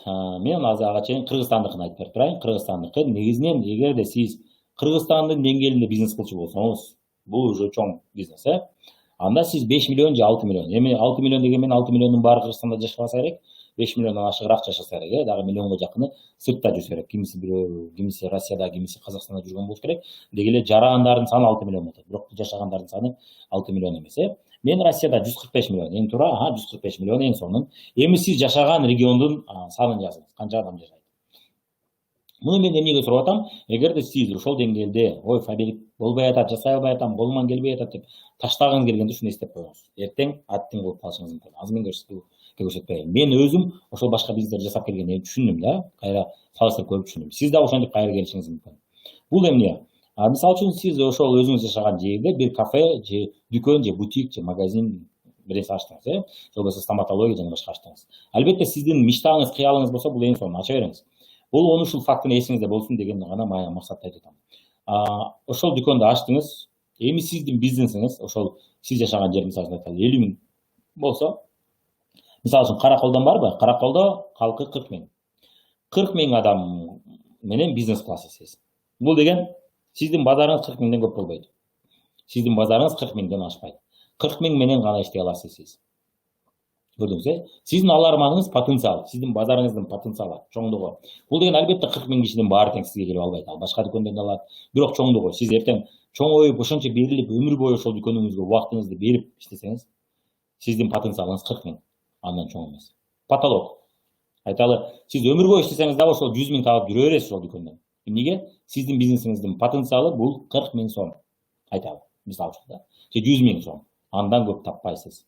Албетте кимдир айтат, 100 миңге деле алымсыныш керек, 100 миң. Бирок бизнесте негизги көрсөткүч бул натыйжа да. Натыйжа жылдан жылга аз-аздан болсо да өсүп турбаса, жашоонун маңызы жоголот да. Бул эмне деген? Бул деген жылда эле сиз же күндө эле бир эле тамак жей бересиз. Тажайсызбы? Тажайсыз. Же бир 3-4 тамактын түрү бар, ошол эле тамак жей бересиз. башка да тамак жейинчи деп кыз аз туралы башка тамак жеп көргөндөн вау мынча сонун ошо кафеге барып тамактанып турайлычы десе, вот ошол сыяктуу жыл ай сайын 100 миң таба берсеңиз, 10 жыл бою 20 жыл бою 100 миң таба берсеңиз, бул 100 миң болбой калат. Эмнеге? Инфляция жеп коет. Ошон үчүн эмне өсүү болуп турбаса бизнесте зеригүү башталат. Ошон үчүн драйв өсүү болуп турса адам кызыгат. Ошол чоңоюп туруш үчүн сиз ошол 40 миң жашаган эл же 10 миң эл жашаган жерде бизнес кылсаңыз, сиздин кирешеңиз өспөйт. Тура берет. Эмнеге дегенде конкуренция бар билесиздер, биринчиден. Экинчиден сиз ноокаттан же кадам жайдан же айталы ошол эмеден караколдон ары сата албайсыз. Себеби сиздики оптом бизнес эмес да. Оптом бизнес болсо, мисалы үчүн сиз Ысык көл боюнча сатчу болсоңуз, Ысык көл областы бул 450 миң. Сиздин базарыңыз бул 450 миң. Оштуку көрдүңүзбү? Кана ким оштор бар буякта жокпу? Жана эле толтура жаздылар, эмне Россиядан башканы билбейсиздер. О, Бишкек жазды. Азаматсыз Бишкектики миллион экен, миллион 800 миң. Миллион 88 миң экен, миллион 88 миң. Эми грубо официалдуу, неофициалдуулар менен миллион 200 миң деп коелу. Мына 1 миллион 200 миң деп коелу. 1 миллион 200 миң бул сиздин базарыңыздын чоңдугу, потенциалы. Бизде оштуку, кана ким жазат, оштукун жазыңыздар. Эми элестетиңиз, сиз 10 жыл, 20 жыл ошо бизнести жасап отуруп, 10 жыл, 20 жыл ичи сиздин бизнесиңиздин потенциалы ошол. Андан ары чыкпайсыз. Мен да ошо сулуу салонду өнүктүрүп, 2 сулуу салон кылгандан кийин ошто, ош үчүн 2 сулуу салон нормалдуу да. Үчөөнүн кыйынчыраак, эми кыйыныраак, кереги жок да үчөөнүн башкарыш кыйыныраак болуп калат, кичинерээк болуп калат андачы. Анан ошол биз ашайын деген жерлерди карасак, пробка өтө көп экен да ал жака. Күндө баргыбыз келбеди, ошон үчүн үчүнчүнү ачпадык. Пробкада өмүрүбүздүн өтүшүн каалабайбыз. Мисалы үчүн мен Москвада пробкада кечке тургандарды көрүп, оозум ачылган, күлкүм келген адамдардын пробкасын көрүп. Адамдар байкуштар ушинтип турабы? Тияктан машиналардын пробкасы болсо, булар адамдардын пробкасында 1 саат жүрөсүң да ошол жолдочу. Жарым саатта жете турган жерге 1 саат жүрөсүң да. Ал пробкада өмүр бою ушинтишет, эртең менен пробкада турушат, кечкүнү пробкада турушат. Байкуштар деп боорум ачылды. Мен жашагым келбейт деп, мен Москвада жашашты туура көрбөдүм да өзүм үчүн. Эгерде онлайн иштесеңиз, эми ал башка. Онлайн каалаган убакта гана чыгасыз. Күндө пробкада турбайсыз. Өмүрүңүздүн өзү адам баласында экен, өмүрүнүн 4 жылын жолдо өткөрөт экен да ошо пробкада. 4 жыл. 4 жылда бир бизнес куруп койсо болот да. Жок дегенде бир бизнес куруп койсо болот 4 жылда. Ошо 4 жылын жолго чыгат. Ошон үчүн эмне? Ошондой чоң жерде так, Оштукун Кызылкия 51 миң азаматсыз. Мына өзүңүздүн базарыңыздын потенциалын билдиңиз. Эгерде сиз только офлайн дегендер үчүн да, мен только офлайн, мен онлайн иштей албайм, мен онлайн иштегенге кызыкпайм десеңиз, ошол 50 миң же 10 миң жашаган базарда иштейсиз. Бул деген бизде дагы Оштоп ошо патология келип такалдык. Биздин базар ушул экен деп такалдык. Эгерде биз Кыргызстан боюнча жашабыз десек, ошо Кыргызстан боюнча жашашыбыз керек. Эртең Бишкек ачсам, мен Бишкекке көчүп барышым керек. Жалалатка ачсам, Жалалатка көчүп барышым керек. Ошону эстедим, ошону түшүндүм. Плюс акча киргизе беребиз. Эртең Жалалаткада бир точка ачсак, айына мисалы үчүн айталы 100 миң табатсак, 100 миңдин тапканыбызды бардыгын киргизебиз. Дагы жакынкы 2-3 жыл дагы акчамды көрбөйт экен. Эгерде 2 жерде ачсам, Жалалат жана бир жерде ачсам, анда дагы жакынкы бир 5 жыл көрбөйт экен акчамды деп түшүндүм да. Көрдүңүз, мен эмне өмүрүм ушу акча киргизип жүрөйүмбү? Мындай өзүм саякаттап, эки жака чыкканга сарптабаймбы? Эки жака чыгып, мен өмүрүм өтүп кетет го, мен эртең 50ге чыкканда саякатка чыгамбы? 10 жылым жөнүндө өтүп кетеби деген ой келди да. Ошончо чоң базарга иштеш үчүн тынбай акча киргизет экен дедим. Плюс өмүрүмдү киргизет экен. Кандайча мен ошол жака көчүп барып, ошол жакта жашашым керек. Үй бүлөмдү көрбөстөн башында. Мен түшүндүм, эмне биз Дарыя экөөбүз тең эки жакта жүрүшүбүз керек болот. Себеби дегенде бир эркек эми кыйын да, сулуу салон боюнчачы. Экөөбүз тең жүрүшүбүз керек болот. Мен психология, философия, стратегия жагынан иштеш керек болот. Ал болсо күнүмдүк жанагы кимдин кашты ким жакшы жасайт, ошолорду карап текшерип туруш керек болот. А мен алардын кардарлары менен иштешин үйрөтүшүм керек. Ошентип жагы 5 жыл үй бүлөбүздү көрбөй жүрөбүзбү? Анда үй бүлө эртең тарап кетпейби? Үй бүлө эртең бири менен боло албай калбайбы? Эки башка адам болуп, эки башка аңсайсың болуп деген нерсе болду, көрдүңүз, То есть сиз кадимки бизнес ачсаңыз, сизде ошол география деген проблема бар. Географияны чоңойтом десеңиз, өтө көп маселелерди чечишиңиз керек болот. Акча киргизип ошол жакта жашашыңыз керек болот. Көрдүңүз, эгерде оптом сода болбосо. Эгерде бул кызмат болсо ошол жака да көрүп ачышыңыз керек болот. Эгерде розница болсо, дүкөн болсо, ошол сиз жашаган жерде эмес, дагы башка жака ачам десеңиз, розница, анда ошол жака көчүп барасыз. Көчүп барасыз дегениз жарым жаш ошол жакта. Бир күн сиз мисалы үчүн айталы, Кара Балтада, бир күн айталы сиз Сокулукта болосуз, мисалы үчүн, бир күн сиз Ноокатта, бир күн сиз айталы Караванда болосуз. Же Көкжайда болосуз. Ошентип өмүрүңүз эки жакта өтөт да, көрдүңүз, Вот, ошол сыяктуу да. Эми Караванга жакын. Эртең сиз бир күнүңүз Баккенде болот же Ошто болот, бир күнүңүз айталы Кызылкияда болот. Ошентип өтүп баштайт. Кичинекей бизнес да билинбейт. Ошол өмүрүңүз ушундай өтүп кетет да. Эгерде сиз кадимки бизнес ачсаңыз, мына көрүңүз. Сиз жашаган жер менен так калат. Ал эми сиз оптон бизнес кылсаңыз, сиздин базарыңыздын чоңдугу болгону 5 миллион. 5 миллион менен иш кыласыз. Ал эми сиз чоң шаарда Бишкекте жашасаңыз, сиздин базарыңыз оптом кылбасаңыз, розница кылсаңыз, сиздин базарыңыздын эң чоң деңгээли, бул эң чоң потенциалы бул миллион. Миллиондон ары чыга албайсыз. Аны или жөн айталы 10 жылда 5 миллион болуп кетпейт да, 10 жылда көп болсо 1,5 миллион болот, же 2 миллион калат.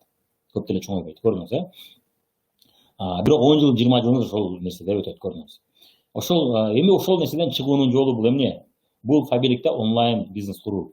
Сиз мисалы үчүн казакча жакшы билсеңиз, Казакстан менен иштесеңиз, 19 миллион сиздин базарыңыздын чоңдугу, потенциалы. Албетте 19 миллиондун баары сиздин картаңыз болбойт.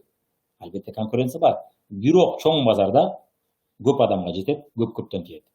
Кичинекей базарда аз астан тиет, көрдүңүз, Сиз кадимки бизнесте кичинекей базарда тыгылып жүрүп убактыңыз өтөт, өмүрүңүз өтөт. Тыгылып, кысылып жүрүп. Ал эми онлайн иштеп, ошол базарларды өздөштүрүштү үйрөнүп алсаңыз, мисалы үчүн биз менен казакча видеолорду которушуп иштешип отуруп, Казакстан менен иштейм, мен казакча сону билем десеңиз, казакча үйрөнүш оңой эле. Мен мисалы үчүн 1 ай 2 ай угуп жүрдүм, уже түшүнө баштадым да. Түшүнүү көп сөздөрдү биле баштадым. Түркчө деле ошондой да. 19 миллион эл менен иштей аласыз, эгерде сиз Казакстандан көрүп аткан болсоңуз. Мына Казакстанда алыңыз. Казакстанда чоң лидер болуңуз. 19 миллион базар күтүп турат сизди. Өзбекстан менен иштей билсеңиз, Өзбекстанда сиз 35 миллион, 5 миллион эмес, 35 миллион, 7 эсе көп базар сизди күтүп турат. Пожалуйста, иштеңиз. Албетте ар бир мамлекеттин өзүнүн спецификасы бар. Ар бир мамлекетте элдин көз караштары, ой жүгүртүүсү бир өзгөчө болот, Анын өзгөчөлүктөрү болот сөзсүз түрдө. Бири-биринен айырма болот. Бирок таптакыр адамдар бири-биринен айырмаланбайт да. Окшош жактары көп болот адамдар. Бардык эле адамдар акча тапкысы келет, бардык эле адамдар ден соолукта болгусу келет, бардык эле адамдар сулуу жакшынакай болгусу келет, сырткы келбети, кийим кечеси жакшы болгусу келет. Бардык эле адамдар үй бүлөсүн жакшы, үй бүлөсү үчүн керектүү шарттарды түзгүсү келет, бардык эле адамдар ата энесин бир жакка алып чыгысы келет. Окшошпуз ушул тарабынан бардыгыбыз окшошпуз. Бир аз өзгөчөлүктөр бар. Ошолорду түшүнүп алып үйрөнүп алсаңыз эле ошол базарды сиз өздөштүрүп кете аласыз.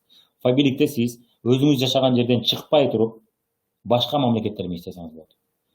Кыргызстанда туруп алып сиз орусча билсеңиз, орусча билбесеңиз деле сиз өзүңүз өнүктүрсөңүз болот, тилди үйрөнсөңүз болот. Канчалык адамдар көбүрөөк айлык киреше көрүш үчүн башка тилдерди үйрөнүп атат.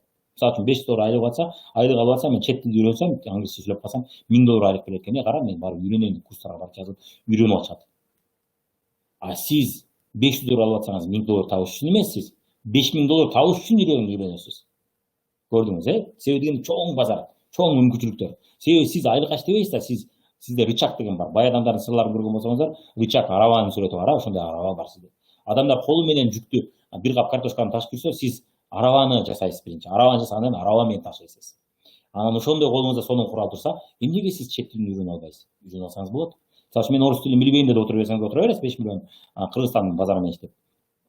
Бирок орусча үйрөнүп алсаңыз, сиз 145 миллион базар менен иштейсиз, элестетиңиз. Бирок бир эле Россия эмес да, 236 миллион бул СНГ мамлекеттери. Ошонун бири 200 миллион орусча сүйлөгөндө дагы 200 миллион базар менен иштейбиз. Элестетиңиз, базардын кандай чоңдугу. Дал ошол себептен мен Instagram бардык баракчаларым орусча. Эмнеге дегенде мен азыр чоң базар менен иштешти үйрөнүп, чоң базарга иштеп аракет кылтам. Эртең чоң базар менен жакшы иштешти үйрөнгөндөн, албетте мен өзүмдүн командамды да ошол нерсеге үйрөтө алам. И лидерлер дагы тынбай, чоң лидерлерди тынбай тутам. Кыргызча эле иштей бербестен орусча да иштей баштагыла. Орусча базарга дагы аракет кылгыла эми деп атам. Түркия базарына да аракет кылып атабыз, Көрдүңүздөр, эми базарларды көрүп кетели. Демек СНГ мамлекеттери 236 миллион дедик. Европа 447 миллион эгерде ЕСтин өзүн алсак. Ал эми Европа мамлекеттерин алсак, ЕСке кирбеген мамлекеттер көп да, мисалы үчүн Украина кирбейт, эми кайсы мамлекеттер да кирбейт. Көп эле мамлекеттер бар, кирбейт да. Ошолорду кошкондо Россиянын бир бөлүгү бар, 695-700 миллионго жакын мына Европа мамлекеттери болот, АКШ 332 миллион. Мына эки Россиядан да көп болот. 332 миллион калкы бар. Англисче үйрөнүп алыңыз. Англисче бир жок дегенде бир 500 миллион же 700 миллион адам сүйлөсө керек англисче. Индустар да сүйлөйт, бар тең сүйлөйт да. Же миллиардка жакын адам англисче сүйлөйт. Мына сиз англисче үйрөнүп алсаңыз, сиз миллиардка жакын базар менен иштесеңиз болот. Сиздин базарыңыз бул почти жер жүзүнүн баары. Сиз англисче билгендер аркылуу сиз уже итальянча билгендерге чыгасыз, англисче билгендер аркылуу немисче билгендерге чыгасыз. Көрдүңүз. Ошол себептен бул өтө перспективдүү бизнес.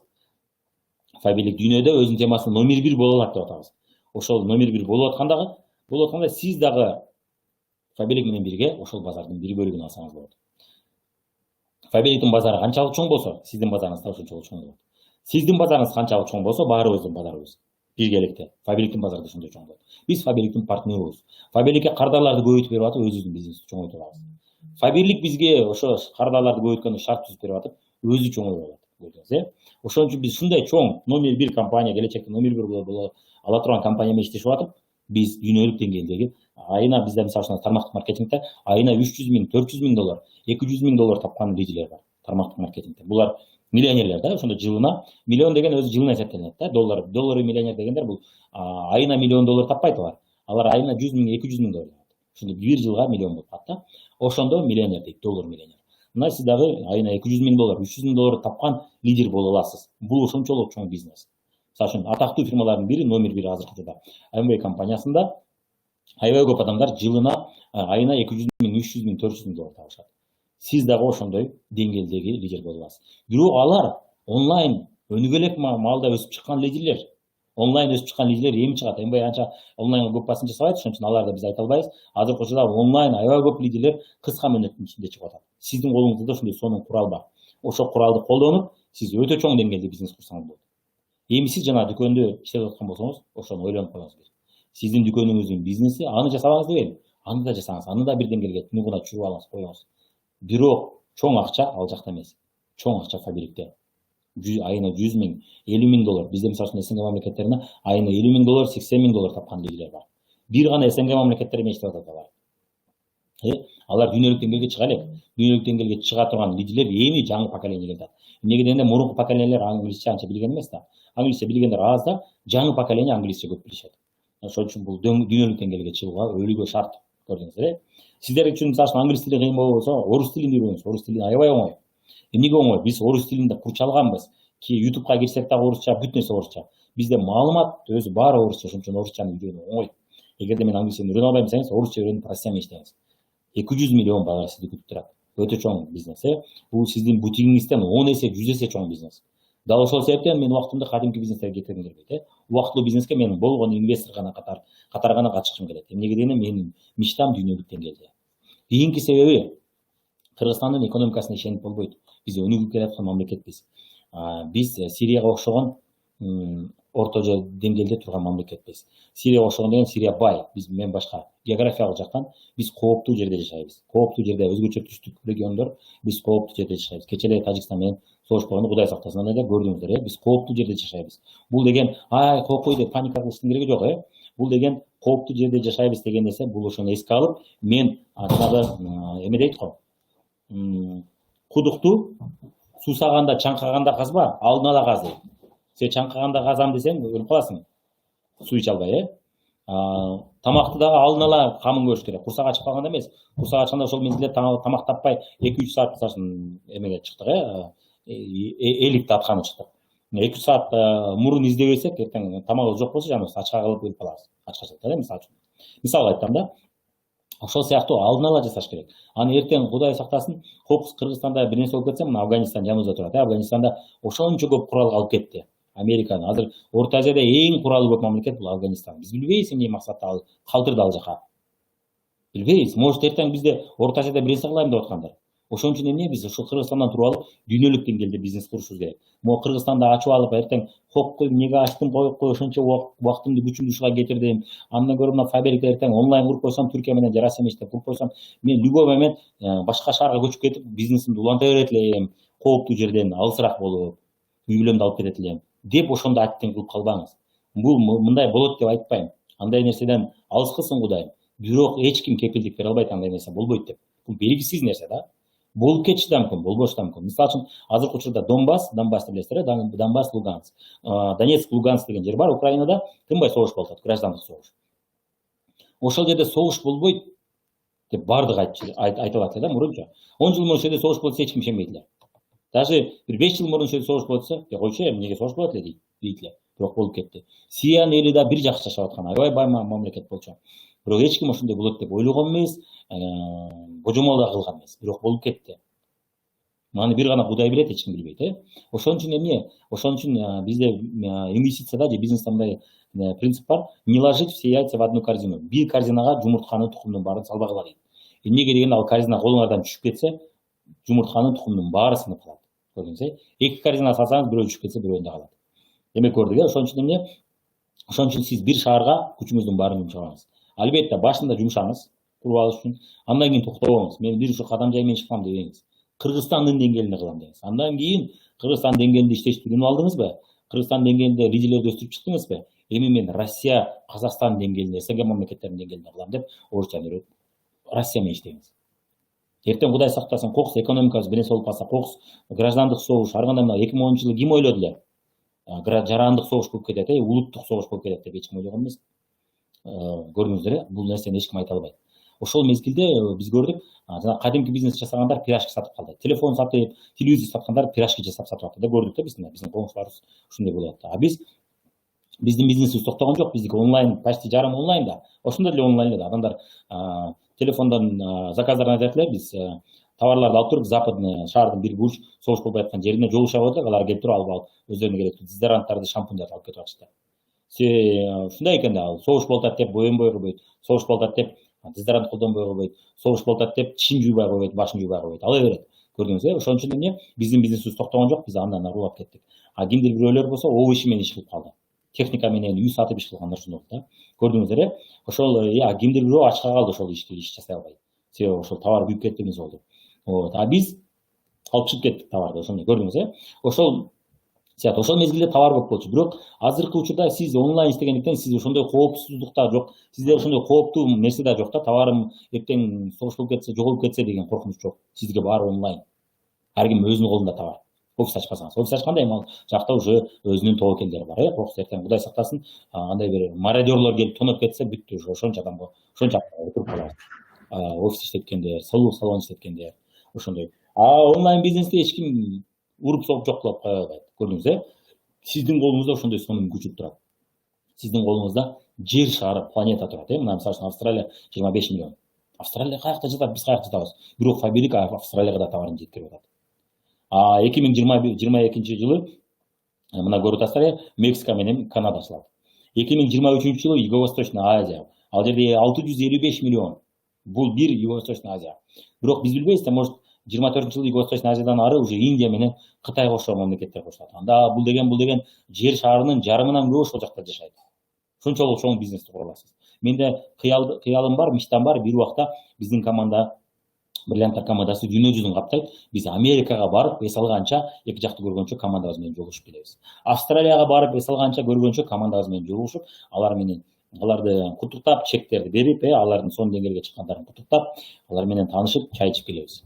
Вот ушундай мечталарды койсоңуз болот өзүңүзгө. Сиздин колуңузда ошончолук чоң деңгээлдеги бизнес турат. Албетте бул бир күндө боло турган нерсе эмес. Бул 10 жылдап, 15 жылдап, 20 жылдап болот. Бир күндө болбойт.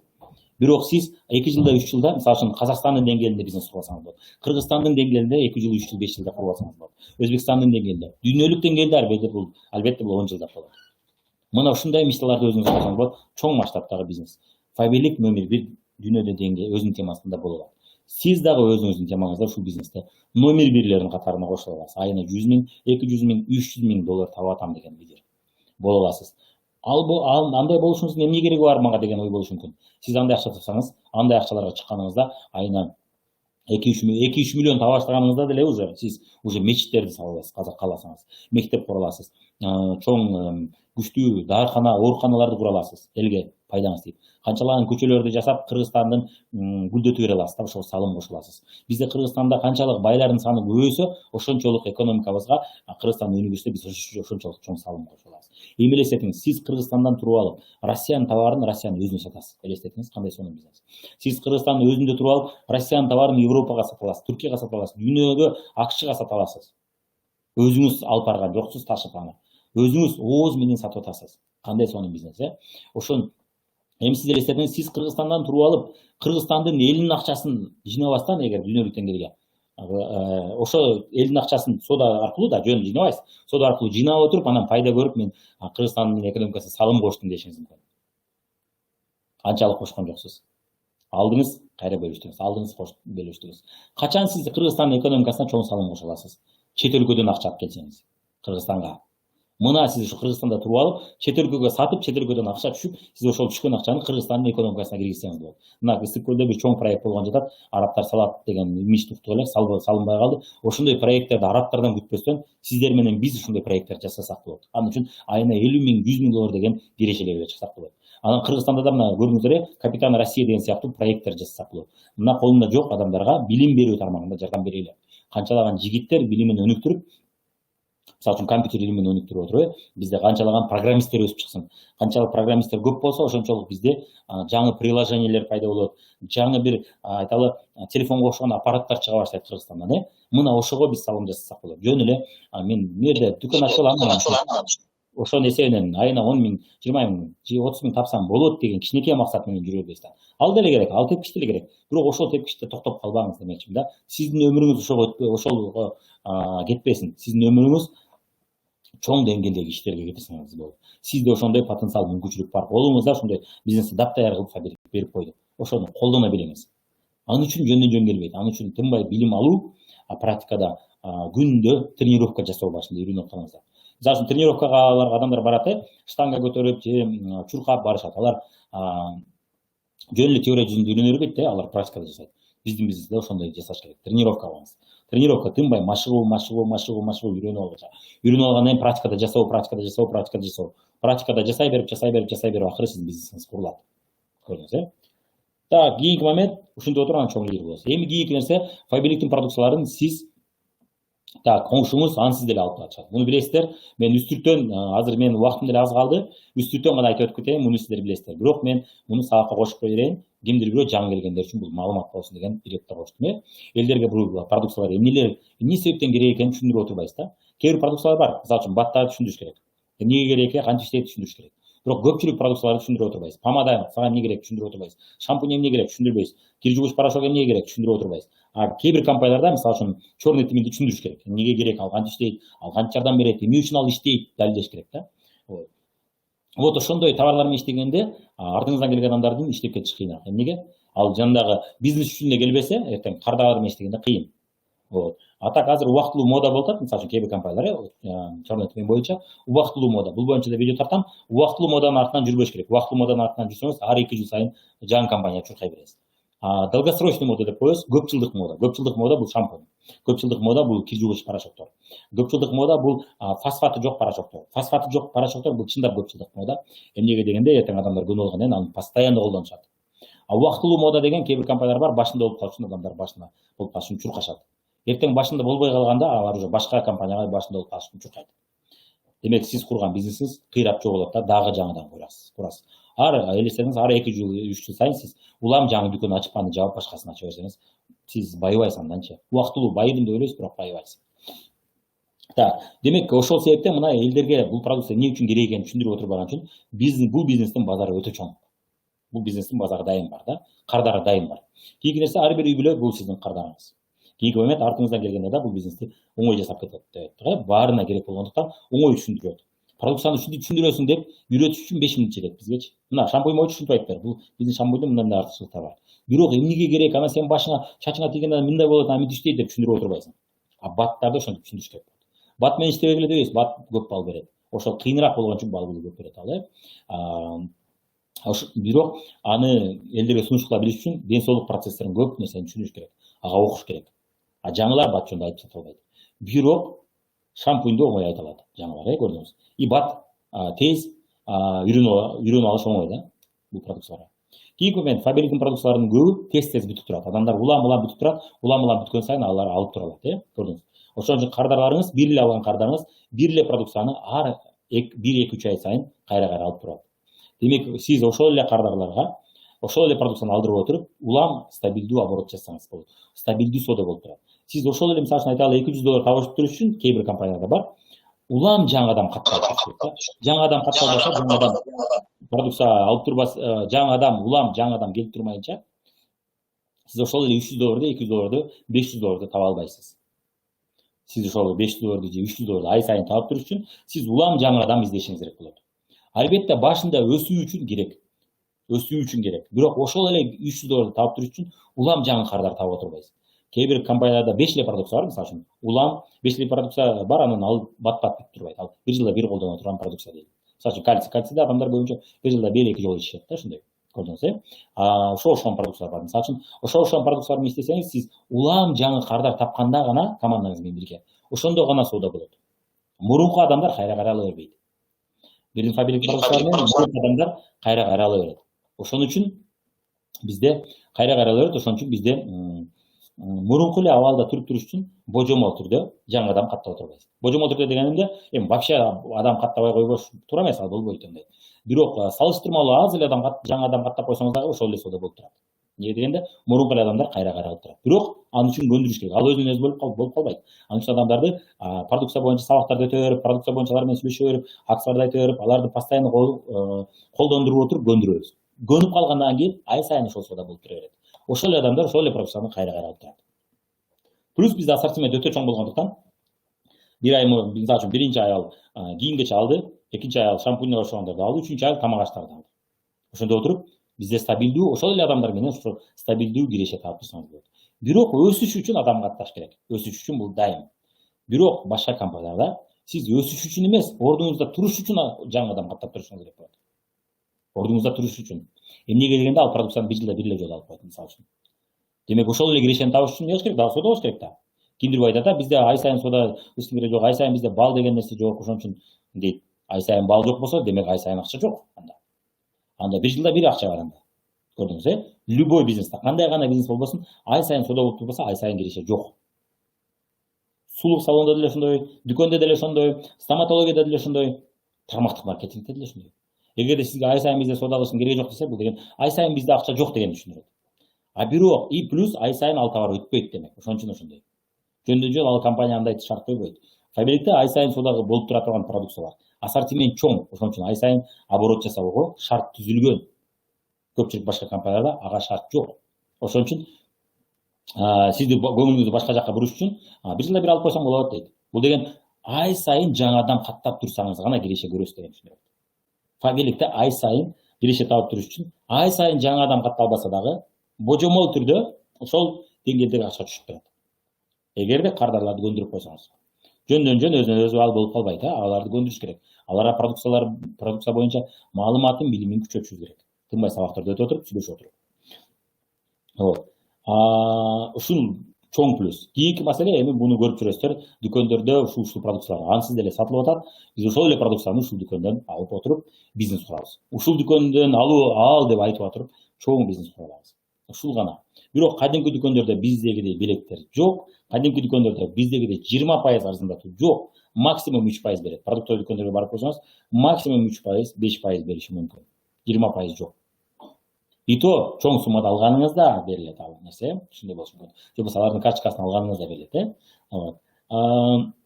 Ал дагы и то счетуңузда топтолуп турат, кийин бир убакта колдоносуз. Фабрикте бүгүн алдыңыз, бүгүн дароо арзандатуу берилди. 20% болгондо да, 1000 сомдон жогору алганыңызда. Кийинки нерсе мына кадимки дүкөндөрдө жеткирип берүү жок. Бизде көп шаарларда, көп мамлекеттерде жеткирип берүү бар, Албетте бизде азырынча жеткирип берүү кызматы катуу өнүгө элек, ошон үчүн үйгө жеткирип бербейт, бирок сиздин үйүңүзгө жакын жерде көп именно фабриктин офистери көп, билесиздер, Башка компаниялардын офистери шаарда бир эле жерде бар. Мисалы үчүн мен билген Россиянын атактуу компаниясы бар, ден соолук боюнча. Фабрик менен экөө бирдей эле. Фабрик 23 жыл болсо, ал 22 жыл. Ушундай да, 1 жыл айырмасы бар. Шаарда бир эле офис бар. Бирок атактуу фирмалардан. Көрдүңүз. Фабриктин мисалы үчүн Ошто бизде бир 15 10дон ашык офиси бар да. Сиздин жашаган жакын. Мына көрдүңүз, ошончолук жакындатып берген. Так, бул элестетиңиз, сиздин шаарыңызда 20га жакын глобус бар. Кандай болмок, сон болмок. Павильон эмес, 20га жакын глобус бар. Ушундай болуп атат да. Негдин павильонда башка баада аласыз, глобусты башка да баада аласыз. Арзан баада сиз ошол жаныңыздан жакынкы жерден алып атасыз. Мында ушундай шарт түзүп берип коет. Кийинки момент, кадимки дүкөндөрдө консультация анчалык эмес, Бизде сонун консультация берилет, сонун сабактар берилет. Ошол консультацияны жасап отуруп, сиз профессионалдуу консультация, сиз дагы ошону беришти үйрөнүп алып, кардарларыңызды көбөйтүп, кардарлардын соодасын көбөйтсөңүз болот. Кардарларыңыз көбүрөөк соода кылыш үчүн сиз продукцияны жакшы билишиңиз керек. И жакшы айта билишиңиз керек. Өзүңүз колдонуп, ошол колдонуп жүргөн адам катары ошол темада профессор болуп алышыңыз керек. Ошондо сизде көп адам алат. Мисалы үчүн Лилия аябай сонун сатып коет. Эмнеге? Ал сатайын деп айтпайт, ал жөн эле өзүн билген, өзүнүн колдонуп көргөн ой пикирин айтат. Ошондой эле ала берет. Продукция боюнча Нурзат, Урайма Нурзатта продукциялар боюнча соны сабак өтөт. Жакыпова Нурзат, булардын баары продукцияларды соны сатып коюшат. Алар сатуучу болгон үчүн эмес, продукцияны сонун өздөрү жакшы колдонушат. Колдонгондо маани берип колдонушат. Бирөөлөргө айтып көп жыл уже машыгып коюшкан. Сиз да ошо көп жыл адамдарга айтып отуруп машыгып койсоңуз, сиз да ошондой профессионал болосуз. Сизде дайым кардарлар көп болот, соодаңыз дайым көп болот. Мисалы үчүн буга чейин мен сабактардын биринде, голосовой сабактардын биринде айттым. Гайнудинова Роза деген Татарстанда бир таа жакшы досубуз бар, биздин бриллиант директор досубуз бар. Ошол мисалы үчүн бриллиант директор болчу, мен жөнөкөй эле старший директор болуп туруп, айына 200 000 сом киреше көрөт элем дейт. Эмнеге? Продукцияны жакшы билген. Продукцияны жакшы айткан, адамдарды көп каттаган. Ой, мен эч кимди каттай албай атам деп атасыздар, мисалы үчүн бизнеске чакырбай атам. Макул, бизнеске чакыра албасаңыз, кардар катары чакырыңыз, кардар катары жакшы маалымат бериңиз, соода көп болот. Анан бирок анда проблема болду. Мен карап көрсөм, 200 000 табам, бирок бриллиант директор эмесмин. Мен бриллиант директорлордой акча табам, бирок андай эмесмин деп неге деп ойлонуп көрсөм, сырткы келбети анча эмес экен. Өзүн анча карабайт экен, только сатып эле айтып эле жүрөт экен да. Сырткы келбети менен анан киришип иштегенде, анан эс алууну кошуп, кичине делегирование деген нерселерди үйрөнүп, делегирование деген бар, бирөөгө өткөрөт элек жумушта. Лидерлик сабактарын көбүрөөк алып, анан өзүнүн көңүл буруп, өзүнүн мындай жашоосун жакшырта баштаганда, анан мен дагы сендей жашагым келет деген умтулуу пайда болуп, лидерлер пайда болду. Ошентип ал уже бриллиант директор болду, көрүңүз. Так, ошон үчүн жолдор бар кандай. Сиз бизнеске чакыра албай атсаңыз, кардар катары чакырыңыз. Продукцияны жакшы билип алыңыз ан үчүн. Демек, мына көрдүңүз, бул эми бул биздин видеобуз, сабагыбыз бир эле көптөн бери иштеп аткандарга эмес, жаңы келгендерге багышталган. Ошон үчүн мына Фаберликти мына катталуусун сиздерге себепкер деп коелу, мына ушундай себепкер. Дагы ушул себептен сиз Фаберликти серьезный бизнес катары көрүп кошулсаңыз болот демекчибиз. Фаберликте мына сонун белектер, дисконттор бар, чоң мүмкүнчүлүктөр бизнес катары бар. Плюс укмуш сонун сапаттагы продукцияларын таанышып көрүп отурсаңыз, көрөсүз, сонун сапаттагы продукциялар аябай көп. Ушунчалык жакшы көрүп каласыз. Мисалы үчүн бизде көп жылдан бери, 2 жылдан бери, 3 жылдан бери иштеген лидерлерибиз Фаберликтин продукциясын аябай жакшы көрүшөт. Жөн эле бизнес болгондуктан эмес, сапатын жакшы көрүшөт да. Ошон үчүн сиз ошондой сонун дүкөнгө кош келипсиз, ошол дүкөндө реклама кылып отуруп, бизнес планга кош келипсиз. Анда эмесе сизди ким ушул адам чакырган болсо, ушул видеону сунуштаган болсо, ошол адамга кайрылып, кантип катталсам болот деп катталып ишти баштасаңыз болот. Жана ишти баштаганда албетте биздин үйрөтүүчү командабыздын үйрөтүүчү сабактары бар. Ошол сабактарды көрүп отуруп, биздин бизнеске үйрөнсөңүз болот. Ошондой эле сиздин директоруңуз ким, драгоценный директоруңуз ким, албетте сизди каттаган адам аркылуу байланышып, таанышып алыңыз, номерин алыңыз дагы. Маал-маалда наставнигиңиз, сизди үйрөткөн куратор болот. Куратор сиздин группаңызда сабактарды өтөт. Ал уже лидер да. Ал директор боло элек, бирок уже жок дегенде 10 000, 5-10 000 акча таап аткан кишилер, ал адамдар уже бул бизнесте эч болбосо сизге жаңы келгендерге үйрөтүп бере алат. Ошол кураторуңуз менен тынбай байланыста болуңуз, анын да номерин алыңыз. Биздин кураторубуз ким, биздеги сабактарды ким өтөт, группабызда ким сабактарды өтүп үйрөтүп турат деп ошол адамдардын номерлерин алып алыңыз дагы. Жеке өзүңүздүн кураторуңузду таап алыңыз арасында. Кээде болот, параллельный бет болуп калышы мүмкүн, сизге тиешеси жок, бирок сиздин директоруңуздун лидери. Анан директоруңуз ким деп таанышып алыңыз. Эгерде кураторуңуз менен байланыша албай калсаңыз, убактылуу ал кандай бир себептерден жашоодо кээде убактынча иштебей калышы мүмкүн. Ошол мезгилде директоруңузга кайрылып турасыз. Ал кайра келгенде ошол кураторуңуз менен иштей бересиз. Экөө директоруңуз менен дагы, кураторуңуз менен да тыгыз мамиледе болуп, наставнигиңиз менен да тыгыз мамиледе болуп иштеп отуруп, ушул бизнести куруп алсаңыз болот. Анан албетте бул бизнеске сиз иш катары көрүңүз. Жаңы ишке келгенде биз дайым серьезный мамиле кылып үйрөнөбүз. Мен бүгүн ишке баргым келбей атат дебейбиз. Мен бүгүн колум бошобой калды дебейбиз. Жок. Колун бошотуштун жолун издейт иш катары көргөн адам. Кой ушу сабакты өткөрө бербейин, сабакты көрөйүн деп күндө сабактарды көргөн аракет кылыңыз, активдүү катышкан аракет кылыңыз. Башында сиз бул бизнеске келгенде сиздин ишиңиз сабактарды көрүү, практикада жасоо. Бул сиздин ишиңиз. Мен убактым жок, көрө албай атам деп эмес. Бул сиздин ишиңиз. Жасай албай атасыз, көрө албай атасыз, анда сиз иштебей атасыз башында. Андан кийин сабактарды көрүп, көп нерсени түшүнүп үйрөнүп калгандан кийин албетте сабак өтүү, адам чакыруу, адамдарга түшүндүрүү, маалымат берүү, продукция боюнча, бизнес боюнча маалымат берүү бул сиздин ишиңиз. Ошол нерсеге көңүл буруп, профессионалдуу көңүл буруп иштей берсеңиз, бизде профессионал жана дилетант деген видеобуз бар, ошону көрүп коюңуз. Профессионал катары мамиле кылып жасай берсеңиз, сөзсүз түрдө сиз бул бизнесте ийгиликке жете аласыз. Анда эмесе көңүл бурганыңыздар үчүн чоң рахмат. Сиздер менен Мирлан Батырханов болду. Бул видеону командаңыздагы жаңы келген лидерлер менен бөлүшүп кетсеңиздер болот. Алар дагы бир сыра мотивация алып, көздөрү жанып, эртеңки күндө муну видение деп коет. Видение алышсын. Видение бул эртеңки күндөгү алардын келечеги. Бул бизнес көрдүңүздөр, Фаберлик жөнүндө маалымат берип кетип атып, жаңы келгендерге аларга видение берип атат. Бул бизнестин канчалык сонун, канчалык чоң деңгээлдеги чоң бизнес экенин көрсөтүчү болуп атат. Рахмат барыңыздарга, лайктарга, Огоньдорго рахмат, класстарга жана жүрөкчүлөргө чоң рахмат. Анда эмесе сиздерге чоң ийгиликтер каалап кетебиз. Мындан ары дагы ушул вебинар комнатада сабактарды өтүп үйрөнөбүз. Кудай буюрса, биздин командабызда дагы лидерлер ушинтип үйрөнөптүр акыр аягы камера менен микрофонду баспай кенен комфорттуу сабактарды өтүп калабыз деп ишенем. Анда эмесе жолугушканча аман болуңуздар. Дагы чоң ийгиликтер сиздерге.